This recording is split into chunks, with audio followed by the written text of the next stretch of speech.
हर generation ने insurance को अलग तरीके से देखा है और अभी जो रीसेंट जनरेशन है जेन ज़ी, उनको लगता है इंश्योरेंस क्या है। एज एन इंडिविजुअल मुझे किस स्टेज पे टर्म इंश्योरेंस लेना चाहिए? When you are financially responsible for your family, इतना सिंपल पॉलिसी है कि early death your family gets money, that's it. The risk cover that you get over the premium that you pay is the maximum. आपको almost 800 से लेके 1000 time का cover मिलता है। पर सिर्फ 30 साल के आदमी को मौत के बारे में क्यों सोचना है? जितने आपके बड़े ड्रीम्स है, जितना आपको आगे जाना है, जितनी स्पीड में आपको आगे जाना है, सारे जो आपके वर्स्ट केस सिनेरियोज है, और you have to be prepared for that. अगर किसी को देखोगे you will see that someone who has seen an early death of their father, their entire lifestyle has dropped. And sir, अगर मेरा claim पास नहीं हो, कोई बॉडी है जिसके पास मैं जा सकता हूँ? इसका एक छोटा सा हैक है, उसके बाद अगर इंश्योरेंस कंपनी रिजेक्ट करती है क्लेम, देन आप जा सकते हो आईआरडी के पास या आप जा सकते हो ओम्बुड्समैन के पास। इंडिया में एक रेगुलेशन है which is section 45 term insurance के लिए, लाइफ इंश्योरेंस के लिए एप्लीकेबल है। 3 साल आपके कंटिन्यूअस रिन्यूअल्स हो गए आपकी पॉलिसी के, उसके बाद an insurance company can not reject a claim for any reason including fraud. तो इतने सारे मैन्युफैक्चरर्स दिखेंगे मुझे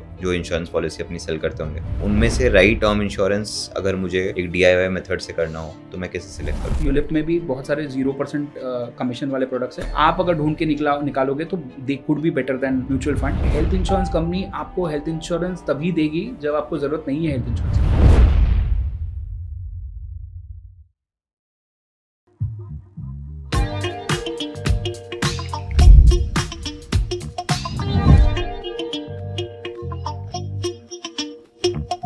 first of all thank you Mahavir sir for doing this. I think India में इंश्योरेंस एज अ प्रोडक्ट लोगों को आज भी उसकी क्लियरली समझ नहीं है। किसी ने उसको टैक्स सेविंग टूल की तरह आज तक लिया है या फिर किसी ने उसको इन्वेस्टमेंट टूल की तरह आज तक लिया है, बट उसका जो एक्चुअल मीनिंग है, जो कुछ कंटिजेंटली कुछ हो जाने पे जब वो काम आता है, उसके पर्सपेक्टिव से कभी किसी ने इंश्योरेंस को देखा नहीं है। इसलिए इस पर्टिकुलर वीडियो में हम आपसे ये डिस्कस करना चाहते हैं कि इंश्योरेंस क्या है और किसके लिए है। टोटली सो बेसिकली मतलब मैं इसको किस तरीके से देखता हूँ आपको बताता हूँ कि हर जनरेशन ने इंश्योरेंस को अलग तरीके से देखा है। So if you look at the gen X और द बूमर जनरेशन जिसको बोलते हैं, उनको लग रहा था कि इंश्योरेंस एक return of money, return of investment product है।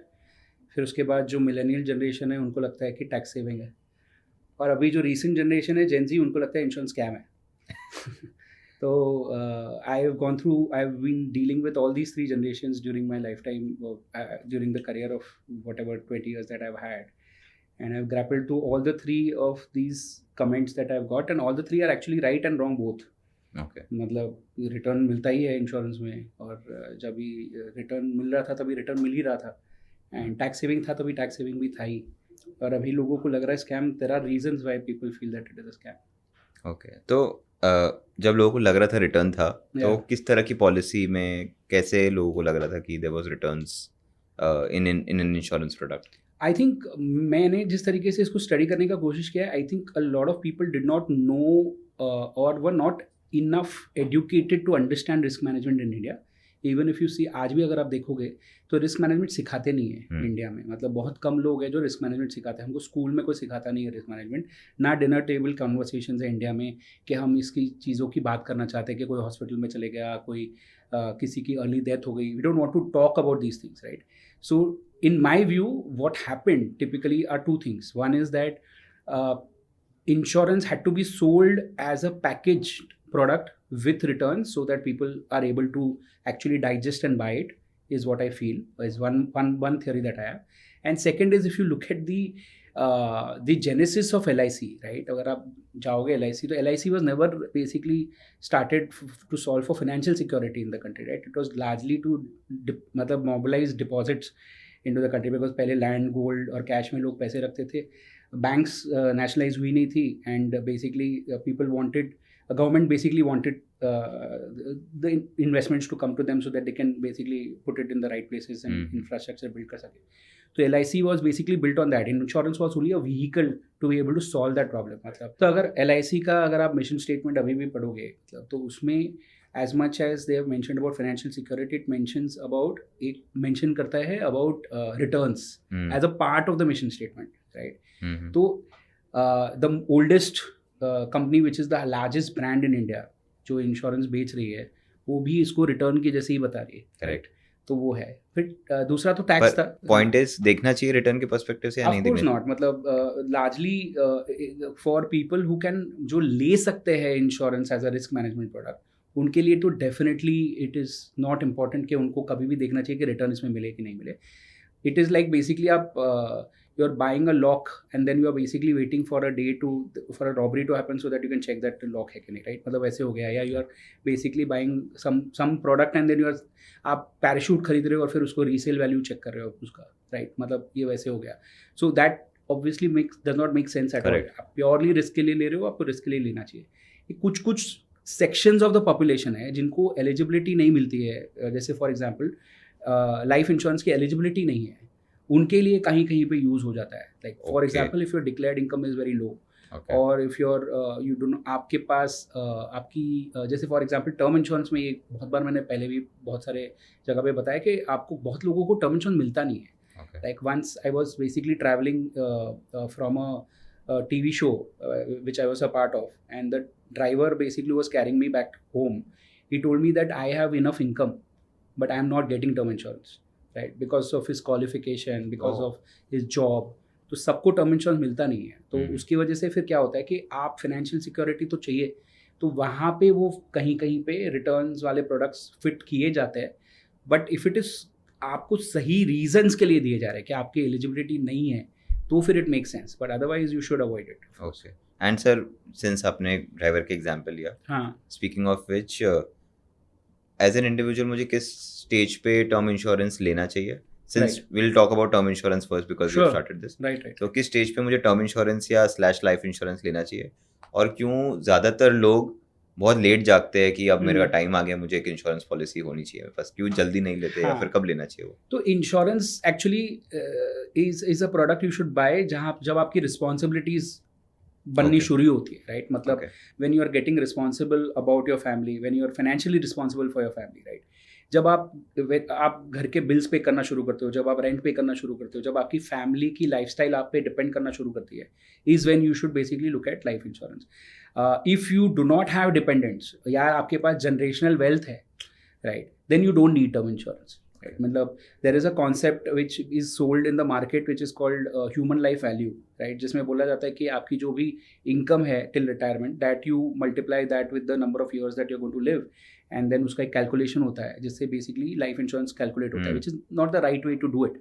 मतलब because if you have generational wealth and which basically आप, जिसकी वजह से आपके पास कभी भी शॉर्टेज नहीं होने वाली है आपकी फैमिली को, when they will, let's say if that bad thing happens, which is that person passes away, there will be no gap between their lifestyle if you pass away or that person whomever we are talking about passes away. So largely अगर इसको simple तरीके से बताए तो dependent होने चाहिए और एक फाइनेंशियल गैप होना चाहिए। अगर if you do not exist tomorrow, then there is a financial gap that needs to be solved. Okay. If either of these two are there, तो ही आपको टर्म इंश्योरेंस लेने की जरूरत है, वरना लेने की जरूरत नहीं है। Large section of the population के लिए तो ये है ही है, obviously it is important. But sir, for example I am a 30-year-old, but currently कोई रिस्पॉन्सिबिलिटी नहीं है मेरे सर पे। एग्जैक्टली।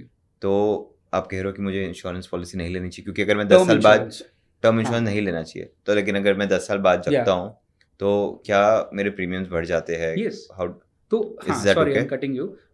विजिबिलिटी है आपको कि अगर आपके कोई डिपेंडेंट्स होने वाले हैं, right, then also it make sense to buy term insurance कि I know I am going to get married in the next couple of years, right, और मेरे जो डिपेंडेंट्स हो गए that person will be dependent on me, then also it make sense. But if I know कि my family is never going to be dependent on me, my partner is also not going to be dependent on me, my family has enough wealth to take care of themselves without me also, then term insurance is not important. Then you should not buy term insurance. Got it. So and इसमें timing आपने क्यों देखा है कि लोग गलती मतलब timing के पर्सपेक्टिव से लोग क्यों गलत हो जाते हैं यहाँ पे?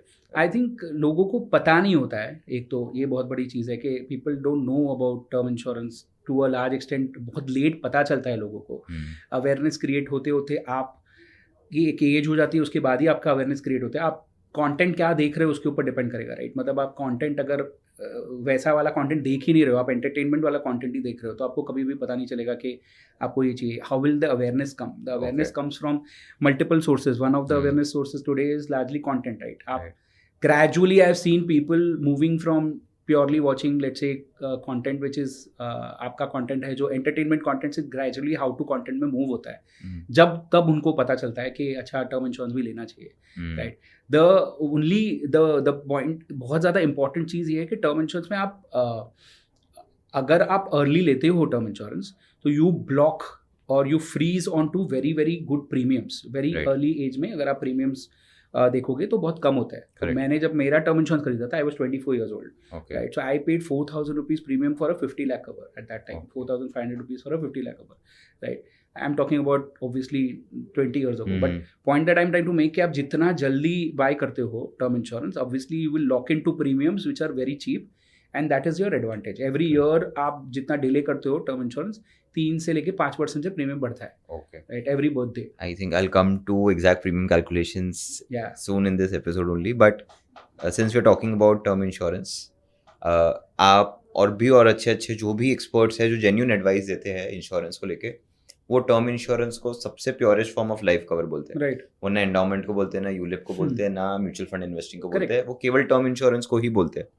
तो क्यों ये टर्म इंश्योरेंस मेरा purest form of life cover है और कोई भी इतनी सारी पॉलिसियां है मार्केट में वो नहीं है? एब्सोल्युटली, बिकॉज प्योरेस्ट है. मतलब आप एक प्रीमियम पे कर रहे हो और आपको एक बहुत ही ज़्यादा लार्ज कवर मिल रहा है, and it is not only the purest form of insurance in the life insurance section, but it is also the simplest form of insurance also, right? Okay. Because the terms भी बहुत simple होते हैं इसके. आपने term insurance खरीदा, आप first year का एक एक्सक्लूजन है which is related to suicide.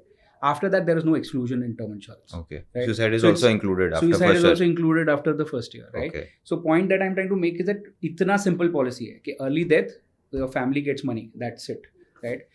So that is one of the reasons. The second is because there is no investment angle into it. कोई भी investment के angle नहीं है उसमें, तो आपको return, not return actually, the risk cover that you get over the premium that you pay is the maximum, right? Okay. आपको almost 800 से लेके 1000 टाइम का कवर मिलता है, राइट. मतलब इफ यू पे अ प्रीमियम ऑफ अराउंड 12,000 तो आपको 1 करोड़ का कवर मिल जाता है, right. Which is not possible आप जो दूसरे प्रोडक्ट्स की बात करो. एंडाउमेंट में टिपिकली 10 टाइम का कवर मिलता है आपको. तो आप 1 लाख का प्रीमियम पे करोगे तो 10 लाख का प्रीमियम मिलेगा. तो यही सेम 12,000 रुपये अगर मैं पे करता हूँ एंडाउमेंट लेता हूँ तो 1,20,000 का कवर मिलेगा, बिकॉज उसमें रिटर्न्स भी जुड़ा हुआ है, राइट. तो इसलिए it's the purest form of insurance for sure. Sir this is definitely like I am also convinced again कि ये purest form of life cover है. बट सर ये बनाया किसने? मतलब हमको स्टॉक मार्केट की स्टोरी पता है कि एक बैनियन ट्री के नीचे शुरू हुआ था, लोग आए, ट्रेडिंग शुरू किया, so and so forth. Insurance as a product I think दुनिया में बहुत लंबे समय से चलते आ रहा है, ग्लोबली स्पेशली और ज़्यादा चलता है. तो इसकी ओरिजिन कहाँ से हुआ है, specially term insurance? Term insurance specifically कैसे शुरू हुआ, I honestly don't know, but I tell you the concept of insurance came from the largely the concept of losses, right, and destruction that happened. So typical example that typically is given is about marine insurance, right? मतलब a lot of goods used to travel from multiple countries to multiple countries, right? मतलब that is how basically transportation of goods used to happen, and the sophistication of the transport equipments that used to be there were not that great, right? So the number of losses that used to happen is a lot, but it was all a game of probability कि आप भी ship से transport करो, मैं भी ship से transport करे, ऐसे हज़ारों लोग ट्रांसपोर्ट कर रहे हैं, बट किसके साथ लॉस होगा, who will face a storm, not face a storm, was not very clear. The concept came of pooling the money, right? So insurance in my view is the most noble form of financial products that exist in the world in the true sense. अभी जिस तरीके से बेचा जा रहा है उसकी वजह से उसका नाम खराब है, बट एक्चुअली अगर देखने जाएंगे तो it's a true form of the most noblest ideas that anybody as humans we created, where हमने बेसिकली बोला कि यार एक बंदा है जो हमारे में अनलकी होने वाला है, हमको मालूम नहीं कौन है वो, तो हम सब मिलके पैसे जोड़ते हैं और ये पैसे एक जगह पे रहेंगे, वो पूल रहेगा, whoever faces that loss उनको ये पूरा पैसा मिलेगा, राइट. बट हम सब मिलके छोटा सा रकम देंगे, एक जो अनलकी है वो कौन है मुझे मालूम नहीं है, उसको ये पैसा मिलने के लिए मैं भी हो सकता हूं. So that कोई भी हो सकता है, मैं भी हो सकता हूँ, अगले इस साल मैं नहीं हूँ, अगले साल मैं हो सकता हूँ, right. So that is the whole thought process that comes. मतलब इसके हम जब ट्रेनिंग्स करते हैं इंश्योरेंस के, जब पहले करता था मैं ट्रेनिंग्स, तो हम यही एग्जाम्पल देते कि एक गाँव में लेट्स से 1000 घर है या 100 घर है, 100 घर में से एक घर ही हर बार बाढ़ आती है तो उसमें डिस्ट्रॉय हो जाता है, और उसका जो खर्चा है लेट्स से 50,000 रुपये है उसका खर्चा, तो वो बंदा जो भी 50,000 तो लाइफ उजड़ जाती है उसकी, उसको कुछ भी अभी Correct. करने मिलेगा नहीं। तो सारे गांव वाले मिलके 100 घर है, उन लोग बोलते हैं कि साथ में मिलके हमको पता है कि 50,000 का खर्चा आने वाला है, 50,000 डिवाइड बाय 100 हम 500 रुपये निकालते हैं, एक गुल्लक में डालते हैं, जिसको भी होगा वो ये पैसे ले सकता है। तो every year your cost from one person having to pay 50,000 rupees, which is monumental and which can destroy that entire family forever, to 500 rupees getting distributed amongst 100 people is what insurance is as a concept. So if you look at it from a very zoomed out way, अगर आप देखोगे तो बहुत ही ज़्यादा noble thought process है। तो sir जैसे आपने इस एग्जाम्पल में कहा कि 50,000 से फॉर एग्जाम्पल उसका लॉस हो गया, तो इतना हमने पैसा डिवाइड करके पूल कर लिया, वेरी राइट एग्जाम्पल। अब जब वापस मेरे पे आता हूँ कि मैं एक लाइफ कवर ले रहा हूँ, तो मैं कैसे अनुमान लगाऊं कि मेरी लाइफ में कुछ होता है, या फिर if I am not there, how much money should I leave behind from a term insurance मेरी फैमिली के लिए? So term insurance is basically, how do you calculate a term insurance cover is how much you have today minus how much you need, right? Your family needs. Okay. Right. So एक numbers के साथ ही करेंगे of course. तो basically आज मैं अगर एक 30 year old person हूँ, and basically let's say I am having an annual expense of let's say 12 lakh rupees, just for the argument's sake, मेरे उसमें से खर्चे कितने हैं, राइट? जो अगर मैं आज नहीं एग्जिस्ट करता हूँ तो मेरे खर्चे कितने हैं उसमें, मतलब what is the expense that my family will still need money if I am not existing tomorrow, right? So let's calculate that as let's say 75,000 rupees, right? So 75,000 rupees हर महीने लगेंगे, so 75,000 into 12 is around 9 lakh rupees, right? How much corpus will be required to get this 9 lakh rupees every year? Like let's say if it is put in a safe investment, okay, right? तो एक example लेते हैं कि एक person है, let's say 30 year old है, metro में रहता है, मुंबई में, मतलब लेट्स से मुंबई में रहता है, उसका 12 लाख का salary, annual salary, right? Approximately उसमें से महीने की जो एक्सपेंस है वो 75,000 रुपीज़ है, 75,000 इंटू 12 9 लाख है। सपोज उसको क्या सोचना है, उसको सोचना है कि कल से अगर मैं नहीं हूँ तो ये 75,000 कहाँ से आएगा, राइट? या 9 लाख रुपये कहाँ से आएगा, right? That is how he should first think of. So for creating this 9 lakh rupees income, how much investment will he need, कितना इन्वेस्टमेंट लगेगा ताकि वो हर साल 9 लाख रुपए फैमिली को मिले, is the first calculation of the corpus, ठीक है? सो 9 lakhs इट लेट्स से 6% अगर एफडी में रिटर्न आता है, तो कितना होगा वो अप्रोक्सीमेटली 1.25 करोड़ 1.5 करोड़ रुपया होगा। तो 1.5 करोड़ तो पहला एक कॉर्पस फैमिली को लगेगा, फर्स्ट थिंग, राइट? उसके बाद जितने भी लोन्स है उस पर्सन के, if he let's say has a home loan or he has taken a car loan or whatever loans they have taken, जिसकी वजह से फैमिली की लाइफस्टाइल चल रही है, राइट? एक वेकेशन होम है that can be sold off, तो don't need to take that as a calculation, but typically for a person to stay, right, वो क्या क्या चीज़ है, उसका जो भी लोन है वो करेंगे। तो सपोज सारे लोन मिलके 50 लाख का लोन है, okay, तो 1.5 करोड़ प्लस 50 लाख रुपए 2 करोड़ रुपए होते हैं, राइट? अब आगे the last part of the thing is his responsibilities in terms of let's say if he has a kid, तो किड की जो एजुकेशन है उसके जो खर्चे हैं, राइट? किड को अगर लेट्स से मैरिज का भी अगर प्लान करना है तो मैरिज के जो खर्चे है उसका कॉर्पस भी तुम बना सकते हो। तो बेसिकली 2 करोड़ के ऊपर let's assume 1 crore is for if there is 1 kid, 1 crore for the education and 50 lakhs for the marriage, right? तो ये सारा अगर आप ऐड करते हो तो 2.5 कितना हो गया, 3.5 करोड़ हो गया। 3.5 crores is what you need right now, right? And what you have is now what you need to look at. So suppose this person has assets which can be sold and liquidated at any point in time, which do not affect the lifestyle of the family, right? So for example, there is additional gold investments that have been done, which is not related to the ornamental gold. It is basically investment, or there are mutual funds, whatever other investments are. मान लो 1 करोड़ का वो 1 करोड़ है, तो आप 3.5 minus 1 crore करोगे, 2.5 करोड़ रुपए आपको 2.5 करोड़ का टर्म इंश्योरेंस लेना चाहिए, is the calculation. So what you have आपको लेना है, व्हाट यू नीड उससे, व्हाट यू नीड को व्हाट यू हैव से माइनस कर। सर बहुत लोग सोशल मीडिया पे फॉर्मूला भी यूज करते हैं, तो आप इसके एकदम खिलाफ हो या फिर कवर कैलकुलेट करने के लिए फॉर्मूला यूज कर सकते हैं? या सो देयर आर बहुत सारे ऐसे फॉर्मूलाज है, लोग बोलते हैं 20 टाइम 10 टाइम 12 टाइम, वो सब बहुत सारे कैलकुलेशंस है।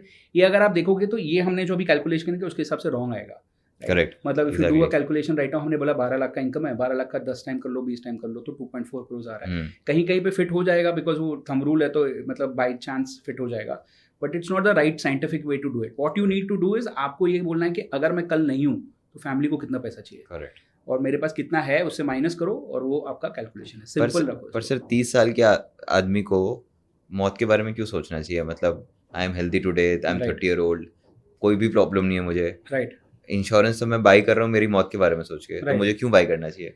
जितने आपके बड़े ड्रीम्स है, जितना आपको आगे जाना है, जितनी स्पीड में आपको आगे जाना है, अगर मैं एक बाइकर हूँ जो सिंपल यहाँ से एक नाके तक जा रहा हूँ, right, so I may not wear my helmet also, but if I am going on a very long trip, right, and I am a biker and I am also into adventure sports, then I will wear all the gadgets, I will wear everything. Why will I do that? Because I'm going on a long trip. So life is a long trip, right? So आपको trip के लिए आपको सारे जो आपके worst case scenarios है उसको लिखना है और you have to be prepare for that. Like typically जो लाइन है is hope for the best, right, and prepare for the worst, right. If you do not prepare for the worst, then whatever you're hoping for can actually get destroyed by one event, right? And that should not happen. I personally know at least two of my very, very close friends, right? Their families and themselves, they had a very different childhood just because they had an early death in their family.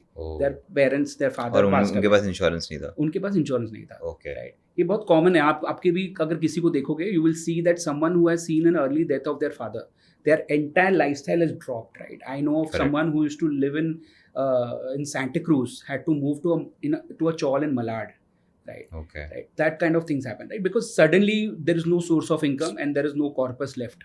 So sir, process simple है. मैं एक insurance company को regularly, monthly, annually जो भी मैं process select कर रहा हूँ उसमें प्रीमियम पे करता रहा हूँ. राइट. इंसिडेंट होगा then my family will get a lump sum amount. Yes. तो सर इंश्योरेंस कंपनी को कैसे पता चलता है कि डेथ हो गई है, या वो सामने से आती है, या फिर my family member will have to go to that insurance company and ask for that claim? या you have to intimate the claim and you have to, आपको ही सबमिट करने होते हैं डॉक्यूमेंट्स. तो उसके बहुत सिंपल डॉक्यूमेंट्स होता है, तो आपको सबमिट करने होते हैं and then basically the claim gets paid. This is also an area where, मतलब हमने देखा है कि लोगों को खुद जब इंश्योरेंस ले रहे हैं तो उनको पता होता है ये सारी चीज़ें, बट उन्होंने एडुकेट नहीं किया होता है अपने फैमिली मेम्बर्स को about this. And we see a lot of times के फैमिली को कुछ मालूम ही नहीं है, और उनको ये भी नहीं मालूम है कि कितना कवर है, कौन सी इंश्योरेंस कंपनी का कवर है, क्लेम फॉर्म क्या होता है, डॉक्यूमेंट्स क्या लगेंगे, नॉमिनी कौन है वो भी नहीं मालूम है, राइट. तो दैट ऑल्सो हैपन्स. बट या meaning like while we are speaking, ये बहुत इंपॉर्टेंट चीज़ तो मैंने बता दी कि मतलब आप अगर टर्म इंश्योरेंस ले भी रहे हो तो educate your family members about the cover, give them the documents, everything. मतलब मैंने लिया, साथ में फैमिली को पूरा बता के रखना है, क्योंकि यही एक पॉलिसी जिसमें आप नहीं रहोगे जब ये क्लेम आएगा. Correct, exactly. क्योंकि कार का किसी का होता तो वी आर देयर. सर जैसे हमने डिस्कस किया स्टार्टिंग में भी कि टर्म प्लान में क्लेम उनको भी मिल जाता है जो सुसाइड से जिनकी डेथ होती है आफ्टर 1 ईयर. तो सिंस टर्म प्लान इतना ब्रॉड स्पेक्ट्रम कवर करता है in terms of reasons of death, क्या कोई ऐसे केसेस भी होते हैं जहाँ पे टर्म प्लान में the payment is not done to the family after the death? Yes yes absolutely. तो टर्म में क्लेम्स रिजेक्ट तो होते हैं. The major reason that we come across जहाँ पे क्लेम्स रिजेक्ट होते हैं वो है non disclosure eight the time of buying the policy. तो जब आप टर्म इंश्योरेंस खरीदते हो तो आपको एक फॉर्म भरना होता है. वो फॉर्म में basically you have to provide details, like आपको इनकम के बारे में बताना है, आपको ऑक्यूपेशन के बारे में बताना है, आपकी क्वालिफिकेशन के बारे में बताना है, आपको आपका पिन कोड बताना है, आपकी रेजिडेंशियल लोकेशन बतानी है. तो अगर इंश्योरेंस कंपनी को पता चला eight the time of claim कि आपने कोई भी उसमें इन्फॉर्मेशन राइट नहीं दी है, specifically health related medical information right नहीं की है, जैसे फॉर एग्जांपल आप स्मोकर हो बट आपने लिख दिया non smoker because the premium difference is very high, right. आपने किसी को कोई डिजीज़ है बट उसने बताने की ज़रूरत नहीं समझी, उसको लगा कि अरे इसको बताने की क्या ज़रूरत है. तो वो सारी चीज़ें basically all information about your profile and your medical history and your family's medical history is also asked. और वो वाली इन्फॉर्मेशन आपने कुछ भी उसमें मेजर नॉन डिस्क्लोजर किया तो insurance company will get a reason to reject your claim. तो दैट विल हैपन. मतलब द नॉन डिस्क्लोजर सबसे बड़ा रीजन है. एंड इंटेंट क्या होता है इंश्योरेंस कंपनी का, क्लेम पास करना या नहीं करना?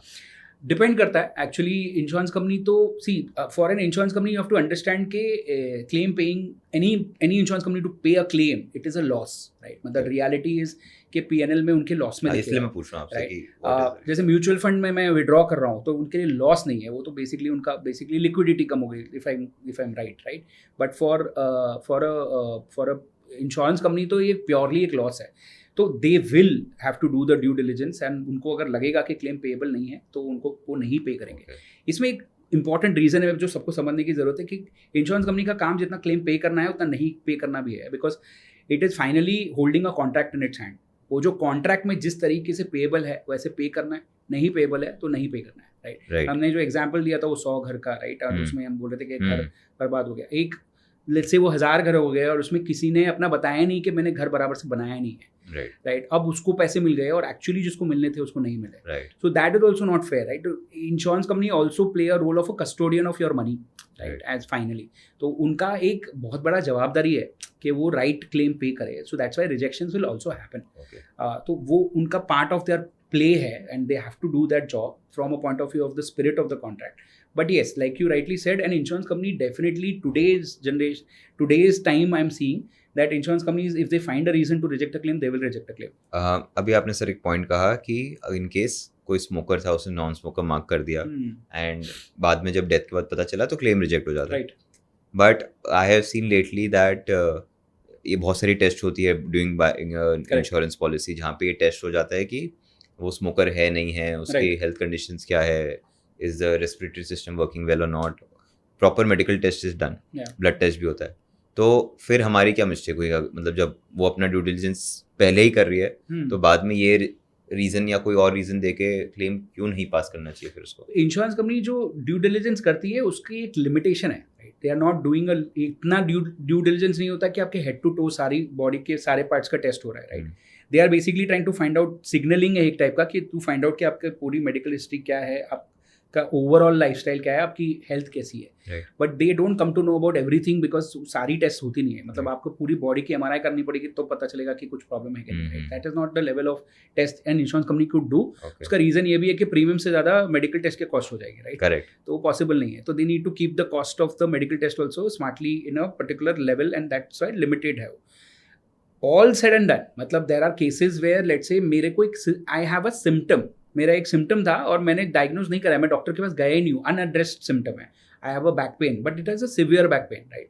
आई have not got it addressed, not got to a doctor, मैंने कुछ भी नहीं किया उसको, वो भी आपको इन्फॉर्म करना है, राइट. अब ये तो टेस्ट में नहीं आएगा, right, right. The reason is कि इंश्योरेंस कंपनी आपको जानना चाहती है कि आप एज अ रिस्क, उनके लिए एक रिस्क हो आप, जिसको वो पे करेंगे अगर कल उठ के क्लेम आता है, वो रिस्क की क्वालिटी क्या है, राइट. उनको ये जानना होता है. तो आपको जितना इन्फॉर्मेशन आपके पास, आपको सब देना है. जो मेडिकल टेस्ट में नहीं आएगा वो भी देना है. ओके.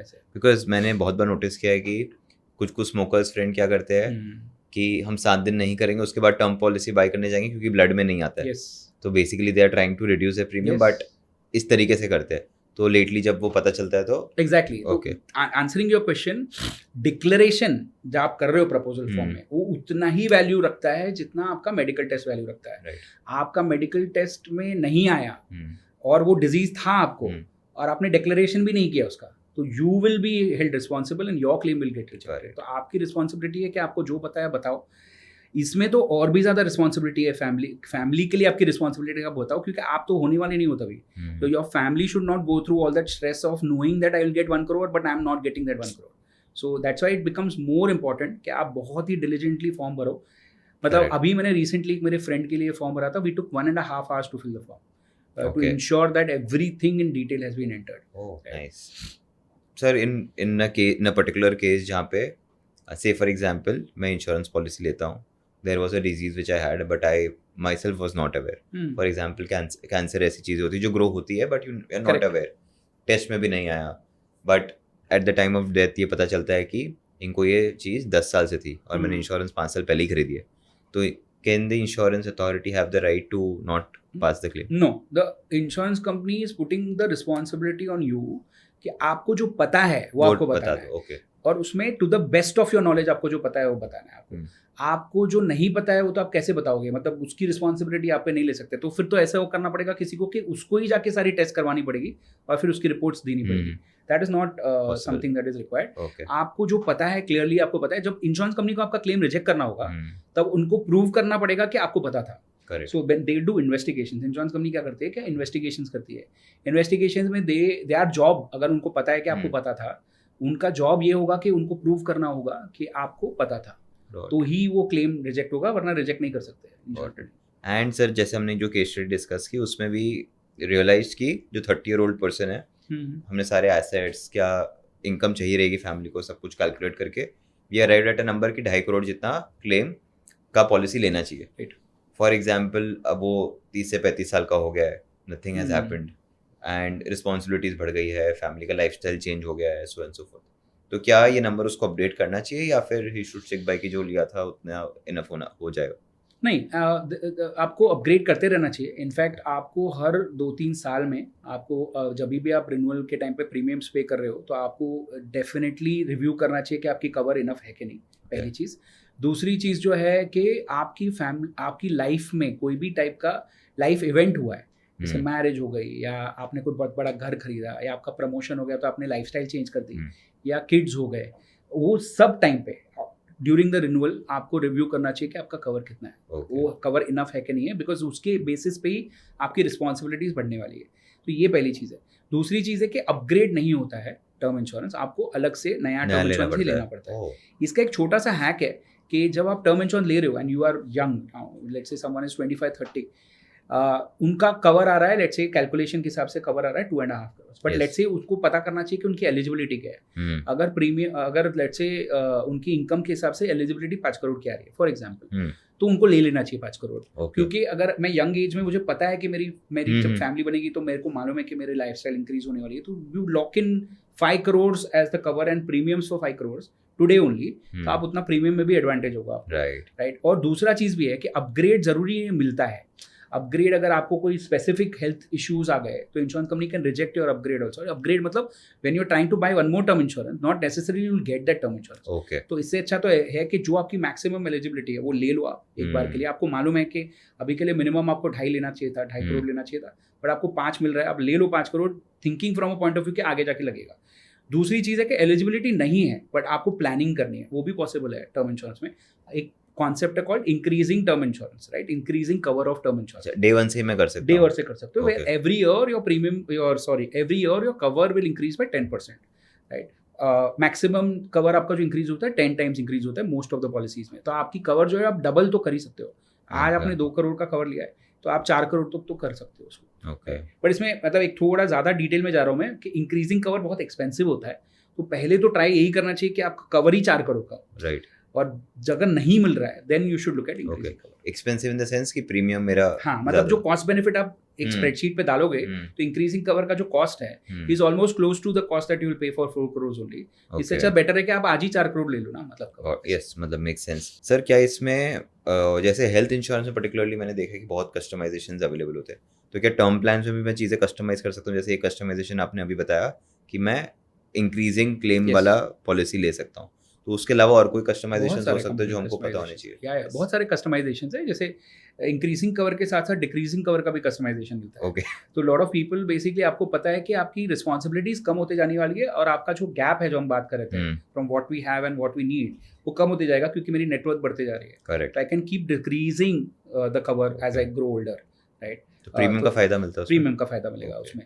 एक है, फिर बहुत सारे राइडर्स है जो अवेलेबल होती है, जो आप एड ऑन्स ले सकते हो पॉलिसीज के साथ। जैसे for example there is a rider called waiver of premium for accidental disability. जैसे और एक होता है waiver of premium for critical illness. ये 2 टाइप के वेवर ऑफ प्रीमियम राइडर्स होते हैं। इसमें ऐसे होता है कि आप जब भी पॉलिसी ले रहे हो तो आपने एक प्रीमियम के लिए कमिटमेंट की है कि यू विल पे this much premium every year, right. अगर किसी को एक्सीडेंटल डिसेबिलिटी हो गई उस स्पेसिफिक टाइप की जो उसमें पॉलिसी वर्डिंग्स में लिखी हुई है, तो you will not have to pay premiums after that. Okay. So your premiums will be waived for your lifetime. You don't have to pay. Similarly, अगर आप critical illness हो गया तो आपको प्रीमियम्स पे नहीं करने की जरूरत पड़ेगी वैसे। और बहुत सारे कस्टमाइजेशंस हैं। आप पॉलिसी की प्रीमियम जो है you can cut short the premium. So let's say instead of paying the entire term of the policy, let's say I'm buying a policy at 30 and I'm buying till 60 when I'm going to retire, or where I will have enough wealth that I don't need term insurance. तो I can instead of paying for that entire 30 years, I can pay कि मैं बोलूँगा मेरे पास अभी बहुत अच्छी income चल रही है मेरी, मैं 5 साल में पे करके खत्म करना चाहता हूँ, वो मैं कर सकता हूँ। In fact 1 year also you can pay and finish it of, like you can pay for 1 year 1 single premium and you can get a cover of 30 years. पर सर वो फायदेमंद थोड़ी, अगर मान लेते मैं प्रीमियम 30 साल के लिए देते रह रहा हूँ और मुझे 15 साल पे कुछ हो गया तो बाकी के 15 प्रीमियम तो मेरे बच जाएंगे ना। एब्सोल्युटली। ये हाँ, ये बहुत ही प्रूडेंट थॉट प्रोसेस ये है, बट बहुत लोगों को साइकोलॉजिकल कंफर्ट चाहिए रहता है। Right. Like I know of when we talk about insurance advice, we actually optimize for good sleep and night also. Right, कि मतलब आपको अच्छा नींद आना चाहिए रात को, राइट. उसमें बहुत सारे लोग ऐसे हैं कि मेरे को नहीं याद रखना है, मेरे को मेरा टर्म इंश्योरेंस ले लिया, मेरे को एक प्रीमियम पे करके मेरे को भूल जाना है, मेरा अभी फैमिली है, does not have to worry about कि मैंने प्रीमियम पे नहीं किया इसलिए मेरे को कवर नहीं मिल, मतलब मेरे फैमिली को क्लेम नहीं मिल रहा है, तो मैं 1 साल में पे करना चाहता हूँ. तो if that gives you a lot of psychological comfort तो मेक सेंस कि आप कर दो. और बहुत सारे लोग को ये भी रहता है कि मेरे को मालूम नहीं है कि मेरी इनकम कितने साल रहने वाली है. Like someone is a freelancer और वो बोल रहा है कि मैं अभी 5 साल बहुत अच्छा कमा रहा हूँ, बट मुझे मालूम नहीं है क्या होने वाला है आगे.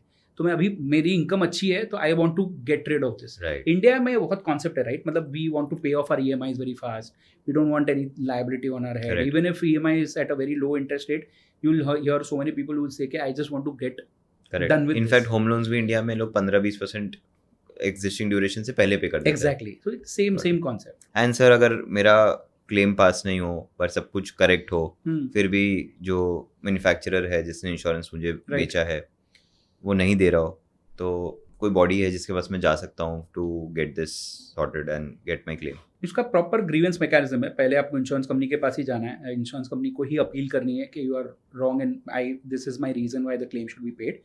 उसके बाद अगर इंश्योरेंस कंपनी रिजेक्ट करती है क्लेम, देन आप जा सकते हो IRDA के पास या आप जा सकते हो ओम्बुड्समैन के पास. ओके सर, दोनों कौन सी है ये इंस्टीट्यूट्स? IRDA तो बेसिकली रेगुलेटर है, जो इंश्योरेंस रेगुलेटर है, उनके पास आप जा सकते हो, आप कंप्लेन कर सकते हो, या आप ओम्बुड्समैन के पास जा सकते हो. बट ओम्बुड्समैन के पास आप 50 लाख के नीचे के क्लेम्स के लिए जा सकते हो. तो हम टर्म इंश्योरेंस में बात करें उसमें बहुत सारे लोगों के लिए एप्लीकेबल नहीं होगा, बट ओम्बुड्समैन बता देता हूँ कि इट्स बेसिकली लोकपाल जो बोलते हैं. ओम्बुड्समैन जैसे RBI में ओम्बुड्समैन होता है, वैसे इंश्योरेंस में भी ओम्बुड्समैन है. You can go to the ombudsman and you can file a complaint there, and then ombudsman will decide on that case, right, to cancellation होके वो पे होता है claim.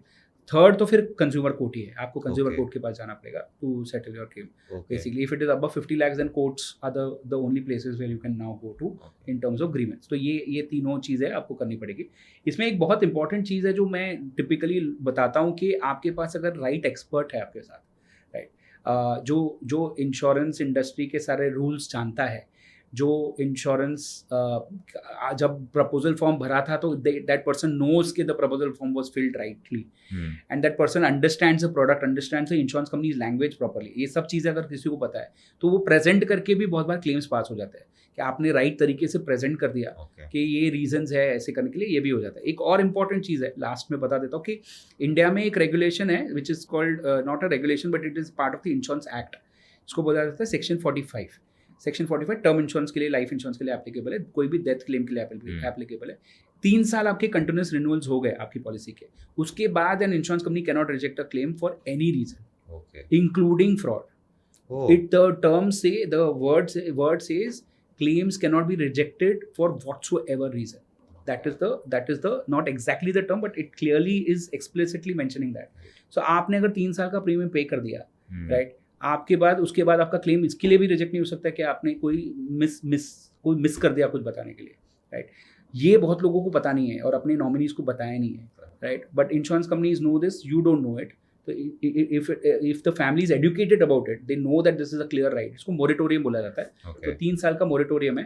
After 3 years, insurance companies cannot reject claims for any death claim in India. Okay.